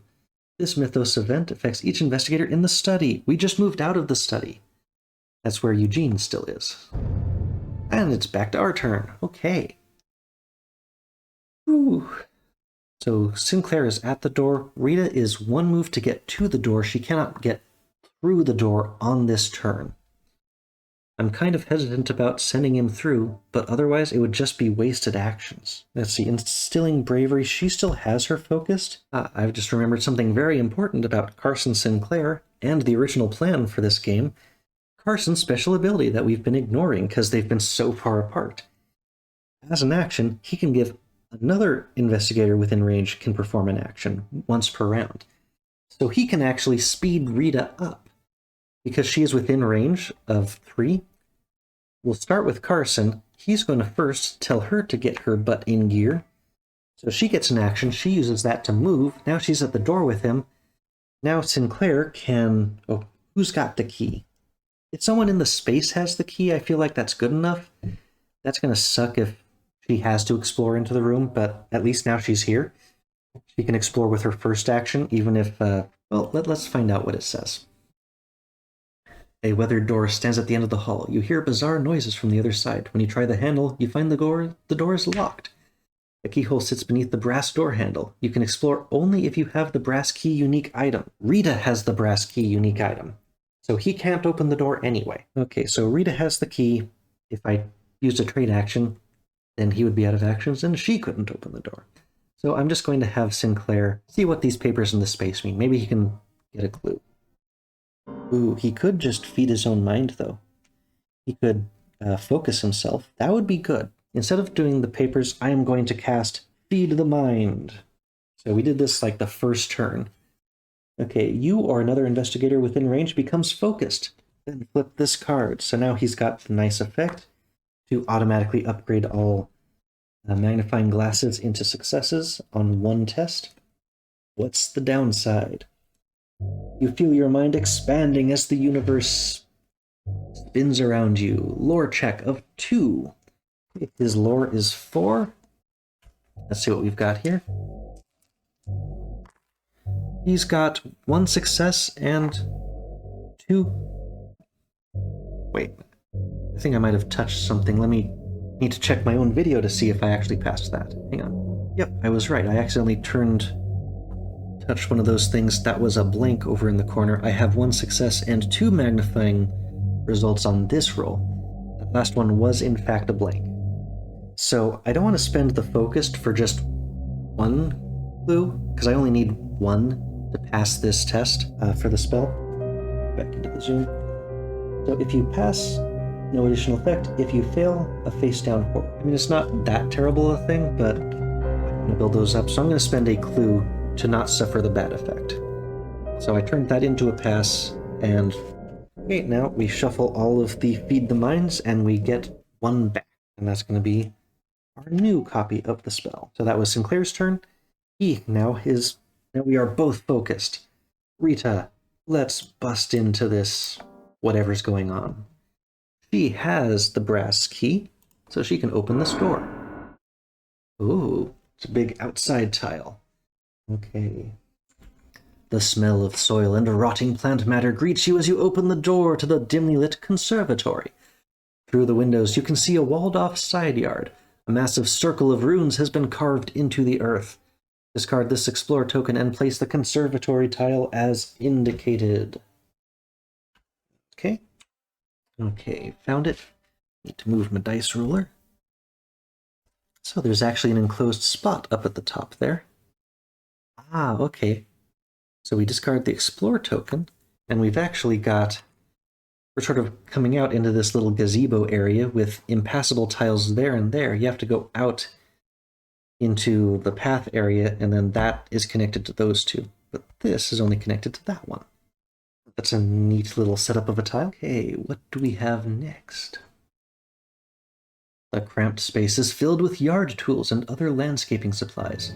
Among the supplies, you spot something useful. Place the sledgehammer common item, as indicated. Well, that may be even better than a crowbar. Sledgehammer, dude. There we go. Sledgehammer. What is a sledgehammer? Okay, one-sided. It's a heavy weapon. It also has a damage of 2. You may suffer 2 face-down damage to convert all the magnifying glasses to successes while attacking with this card. It's even better than the crowbar in terms of damage. So, but that said, we do not have it. It is in that space. 2 robed figures stand across from each other over the ritual circle, chanting. The one nearest to you seems to be in some kind of trance and hardly acknowledges your approach. Spawn a cultist. So there's 2 people. Back to the overhead. There's 2 people. The first one over there is a cultist, but there's a second one. The other figure lowers the hood of his robe and points at you with an ornate dagger. What are you doing on my property? You are meddling in things you do not understand, and you will die for it. Spawn a Priest of Dagon as indicated. This is William Vanderbilt. Okay, I've got our Priest of Dagon. Let's see how he looks. Come on, look nice. Got a big staff, pointy hat. Oh, focused for a second. He's in robes. He looks a bit different from the cultists. Now for his stat card. He's got Awareness 4, Aura rating of 3, and what is... Okay, no special abilities. Dedicated to a monstrous divinity, the Priest of Dagon celebrates the union of man and undersea monster. He has Brawn of 2.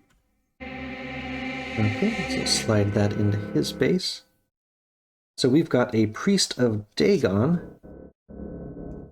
and a cultist. Now the priest is, he's in the northwest corner of this yard. And this is the guy who owns the mansion. Uh-oh. William Vanderbilt begins chanting a heinous incantation that causes our reality to warp and shift. A single massive creature of terrifying description slips through the fabric of reality and into our world. Spawn a star spawn as indicated. Okay, so the star spawn is that really big guy, nasty. He gets one of the bigger bases, but he is so big he doesn't really want to fit nicely onto that base. His stats, very high, very aware, very horrifying. It flies. It can move through impassable borders. Come on. There we go. Huge and alien, this creature's rubbery skin and tentacled mouth hint at an undersea ancestry, but its wings and claws suggest something much worse. So that is what this guy is. I'm just going to put his reminder thing off to the side. It's pretty hard to miss him. Okay, so we've got a star spawn. Uh-oh. The ritual circle on the ground is scattered with candles, skulls, and other trinkets. If you could get these ritual components, you could stop the cult's vile magics and have enough proof to condemn the Vanderbilt family. Place an interact token as indicated. You may move 1 space into the explored area. So that was Rita's first move. That got her inside. You must interrupt the ritual taking place before it is complete. Well, I guess that's not so much a win condition, but a non-lose condition. Now, Rita. That explorer action was a full action, so she's got one left. And that would basically be her moving into the space with the cultist. She would be ready to, say, attack twice next turn, or interrupt the one thing. So I don't have time for her to pick up the sledgehammer. Maybe our other friend, although that's a heavy weapon, he's average strength. Wouldn't be bad. Certainly better than his terrible knife skills. So her second action will simply be to move into the space with the ritual circle and the cultist. And that ends our actions. So unfortunately, there's a lot of bad stuff that just came out. Climax engaged. Without warning, your feet take off under someone else's command.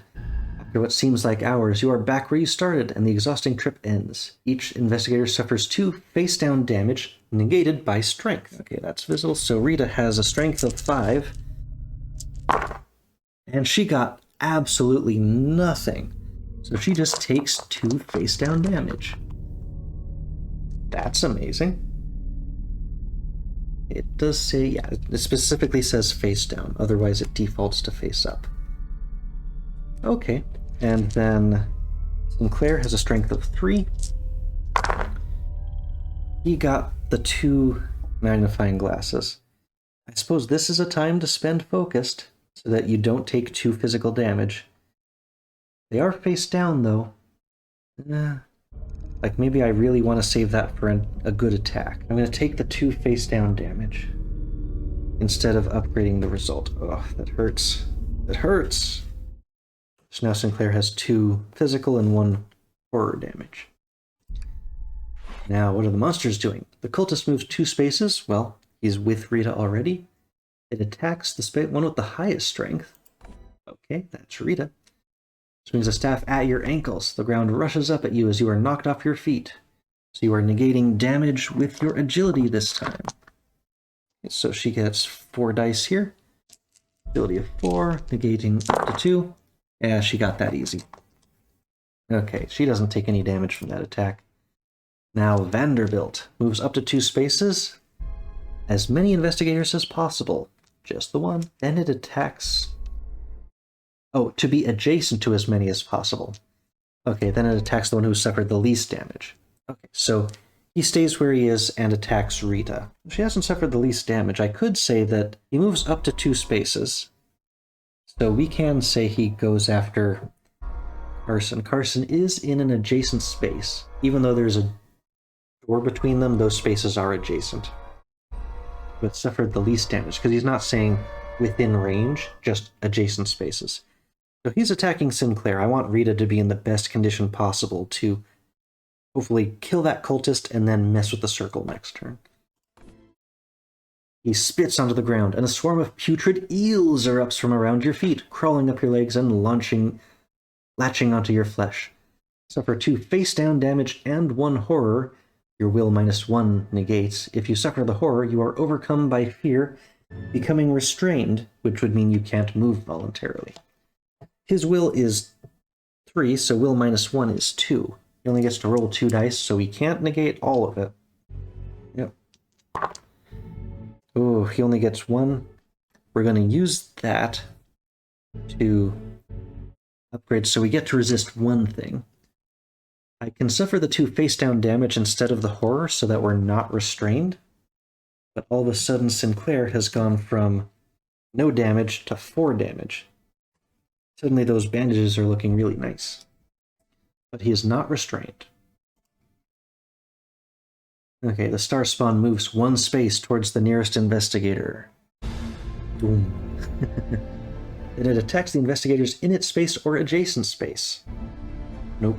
So we've got a... Oh no, it moves 1 additional space because no one was within range. So we've got a lumbering tank coming up behind us. You must resolve a horror check against the monster within range and the highest horror rating. I'm pretty sure that's going to be Vanderbilt. Yep, 3. And Sinclair's fine, it's only Rita. Okay, so Rita does a horror check against Vanderbilt. He rolls up a sleeve to reveal row upon row of fish hooks that are buried in pallid fishy flesh, forming an obscene sigil. Suffer 2 face-down horror, your will -1 protects. So that means net will of 4, because she still has that holy cross. Oops, the success missed again. Okay, so she only got the 2 magnifying glasses on here. I think this is the time to use that focused. Convert all magnifying glasses to successes when resolving a test. So that gets... Excuse me. Hi, kitty. There you go. It's starting to crawl up there. So that means she negated both of the horror that she should have suffered. Okay, and that was the only one, because you only suffer horror against the single most horrifying thing. So if there's a horde, you only have to deal with the worst single one of them. Okay, that's the end of the Mythos phase. Sorry, kitty. It's our turn again. So we've got Rita in the yard with the ritual circle that we need to stop, and that the cultist appeared to be in a trance, didn't stop it from knocking our feet out from under us. Bleh. Now it is time to use our crowbar. Sorry, kitty. Use our crowbar. I fear that if I just try knocking out the circle while he's still there, he's gonna try to stop me somehow. And I have pretty high confidence that I can use my crowbar to give him a really bad day. Open up the monster drawer. That's the cultist. And attack him with a heavy weapon. You jab your weapon at your foe's stomach. Strength test of at least 1. Okay, well, her strength is 5, and we've still got our lucky cigarettes. What do we got? We got 2 successes and a magnifying glass. Let's see if we need to. The monster suffers damage equal to the weapon's damage plus your test result. Okay, so I don't need to spend the lucky cigarettes yet. He's only got 3 health, so 2 plus the weapon. Weapon is also 2, so we've already killed him with the 4. Okay. Excellent. Cultist is simply discarded. And now, Rita is free to interact with that thing. A ritual circle is carved into the ground. Okay, but a malign energy protects them. Disrupt the ritual. Using your gut and scraps of knowledge you have gathered, you attempt to remove the items without triggering the defensive magic. You may discard any number of evidence to convert an equal number of clues to successes. Interesting. I can also still use that lucky cigarette lighter, but her lore is only 3. This is something Sinclair is a little bit better at. Okay, here we go. Ooh, so 1. I mean, this is definitely the time to use it. Now, I don't know if we need the evidence for anything else. I feel like this is what we've been gathering it for. It doesn't seem like I'm trying to gather the evidence and escape, because it would have told us that earlier, I feel. So I'm going to save the cigarette case for a horror roll against Vanderbilt later. I'm going to discard the incriminating evidence to convert 1 magnifying glass into a success, so I get 2 successes here. And this is discarded, it's just back into the unique items deck. What do we get? You remove several items successfully, but you trip up, causing the magic to lash out at you and burn your skin. Suffer 1 face-down damage, so that's the red one. Now we've both taken 4 physical damage. That's coming on really fast all of a sudden. And she did not finish. So she got some of the things, but the ritual circle is still going on. Now we've got Vanderbilt. He probably has more health. I feel like it's okay to check. Yeah, he's got 6 health. The Star Spawn has 10. You're probably not meant to kill the Star Spawn. But yeah, it's unlikely that Sinclair is going to simply be able to kill this guy, as I would hope. I could move Sinclair, hopefully all the way to the tile with Rita, so that, like, maybe as long as he can get past Vanderbilt, then he can have a go at this, and he's got better lore, and he also has his own evidence. And if he doesn't get past Vanderbilt, then he can pick up that sledgehammer and prepare to duke it out. So he's going to move. Now I need to do an evade check against Vanderbilt with Sinclair. Vanderbilt waits until your attention is diverted, then tries to stab you with a knife. Oh, okay, so it's not stopping us. Observation -1. So for Sinclair, that's his best attribute. That means we're rolling 4 here. Ooh, we got the 2 successes. Okay, so he negates both damage. Very observant Sinclair. And that also means he wasn't stopped. Good, because it always says forfeit your action if you're trying to get out of the space with somebody. He has made it there, and that means his second action. Let's get back in here. Now Sinclair is trying to disrupt the ritual. Yep, okay, same exact thing. So test your lore. For Sinclair, that is 4. And you may discard, yep, evidence. He's got 1. Okay, he's got 2 successes. And let's discard that grotesque stone that we got way earlier. That is also counts as evidence. And we will upgrade the maybe into a full success. So we got 3 successes. 3 successes for Sinclair. Come on. Carefully performing each step, you remove the components from the ritual circle. Almost immediately, some of the malign energy seems to fade from the air around you. You have put an end to the cult's vile scheme. Gain the ritual component's unique item, then discard the interact token. So ritual components. This is a neat looking card. A collection of eerie objects to be used for some heinous ritual. Okay. And gain this. So I kind of wish Rita had this instead of Sinclair because she's the fast one. Okay, the investigation is complete. If an investigator escapes the mansion with the ritual component's unique item, investigators win the game when the investigation is complete. Place an Explore token as indicated. So we've got our Explore token on the front door.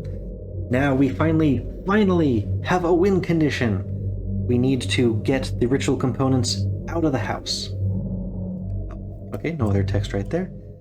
Now, unfortunately, it did not get rid of that star spawn, and Rita is our runner, and that is also the last action in that investigator phase. So let's hope that we don't get stunned or unable to move.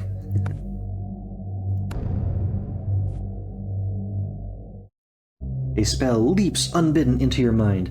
This Mythos affects the investigator with the lowest will. That is Carson, who is ironically the guy who already has most of our spells. You attempt to decipher the spell using your lore, and you need at least 1. Well, his lore is 4. Let's see what we got. Oop, I missed again. Why is it always the one that misses is the one that has the success result? Okay, we still succeeded, so we got 2 successes. Okay, if you pass, you realize casting it would be a terrible idea. If you fail, the words somehow you mumble and suffer a whole bunch of horror and become restrained. Restrained is the one where you can't move. That would have been terrible. Okay, Vanderbilt moves 2 spaces towards the nearest investigator. Well, we're both in the same space now. He does not take the sledgehammer. Then it attacks the investigator with the lowest agility. Well, that's Sinclair by a mile. Vanderbilt hooks 1 arm around you, then pounds with fist and knee over and over. Suffer 3 damage, and you're negating with strength. Well, his strength is 3 at least. Major ouchies. Okay, he has 1 success, and he has no more clues to give. I could use Focused so that he only takes 1 more damage. We already have 4. Ugh. Kind of sucks to do it on a single one, but it's worth it. So Vanderbilt still takes 1 damage. He negated 2 of them, and that is not face down damage. So this could be ugly. Let's see what he's got. He's got a minor injury, only a flesh wound. No additional effect. Flip this card face down. Okay, he's up to 5 wounds. Now, filling up your wounds wouldn't kill you, it just wounds you, which restricts you to only using one move action. You're only eliminated when you take your damage and health twice. And I took 2 people who have a lot of health. He's got 8, currently 5 of them are taken by face down cards. She has 4 damage. Cool. Okay, is he done? Now the star spawn moves 1 space. Then it attacks. Nobody in that space or adjacent. Yep, it moves again. Let's not deal with that. Okay, horror check. So we're going to have to do 2 horror checks against Vanderbilt. Okay, first up is going to be Rita. Vanderbilt brings clammy hands together in a wet slapping sound. With each clap, a distant rumble like waves crashing against the shore sounds in the back of your mind. Okay, it's a will check. You need at least 2. Her will counts as 5 in Tess. So we got 3 and a clue. So we definitely passed. We don't even need to spend the lucky cigarette lighter. Okay. Now it's time for Sinclair's horror check. He whispers sotto voce. The words are foreign to you, but they find root in the deepest recesses of your mind. Suffer 2 damage, but your lore +1 negates. Well, he's got 4, so he gets to roll 5 dice here. Okay, he only got 1 success, and he has no clues or ways to upgrade those. So he suffers 1 horror, and the horror is going to be face up. Let's see what he got. Minor shock. Okay, your heart races, your breath catches in your throat. Oh, immediately flip face down. So, not so bad, and that should be it for our horror effects.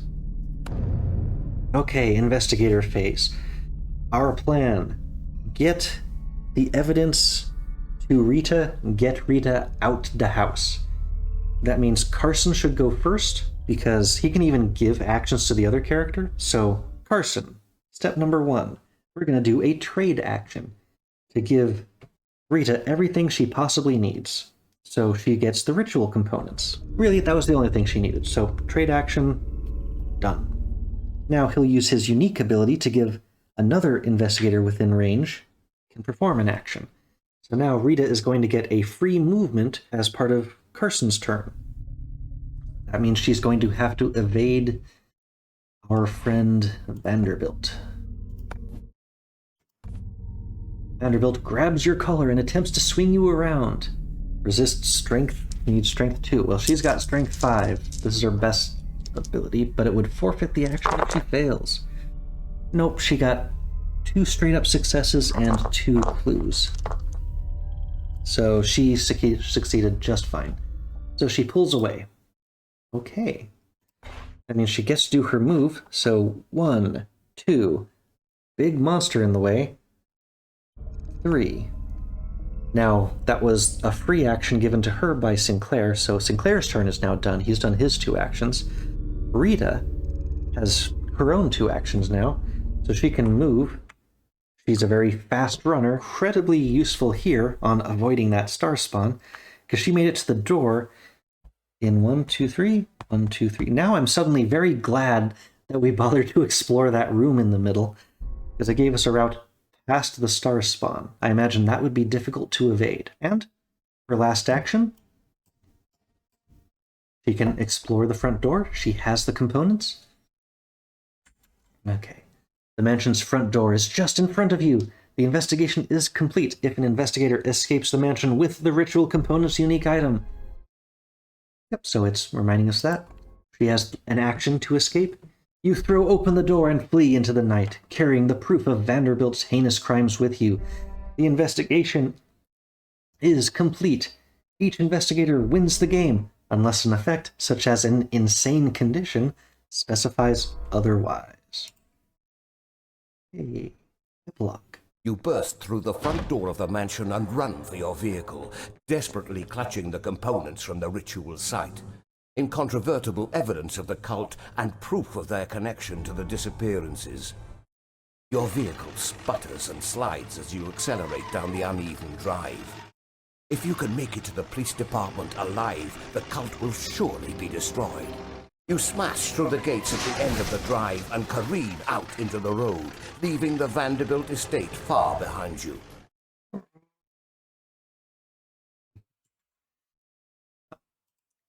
The end.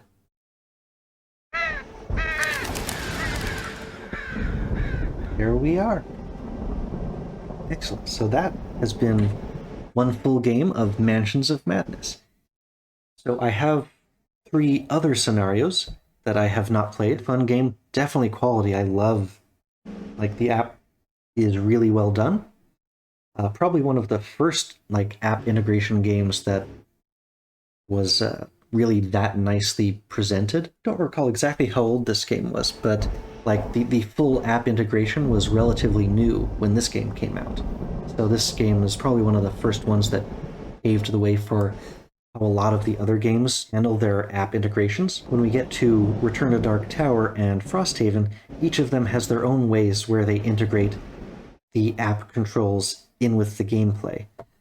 With Dark Tower, it's even like it's Wi-Fi connected, like the tower itself connected to, and like you'd push a button on the app and like little skulls pop out of the tower. That's a above and beyond app integration. I hope you enjoyed Mansions of Madness today, and I also hope to see you again on the next episode of Wheel of Games. See you then. Bye-bye.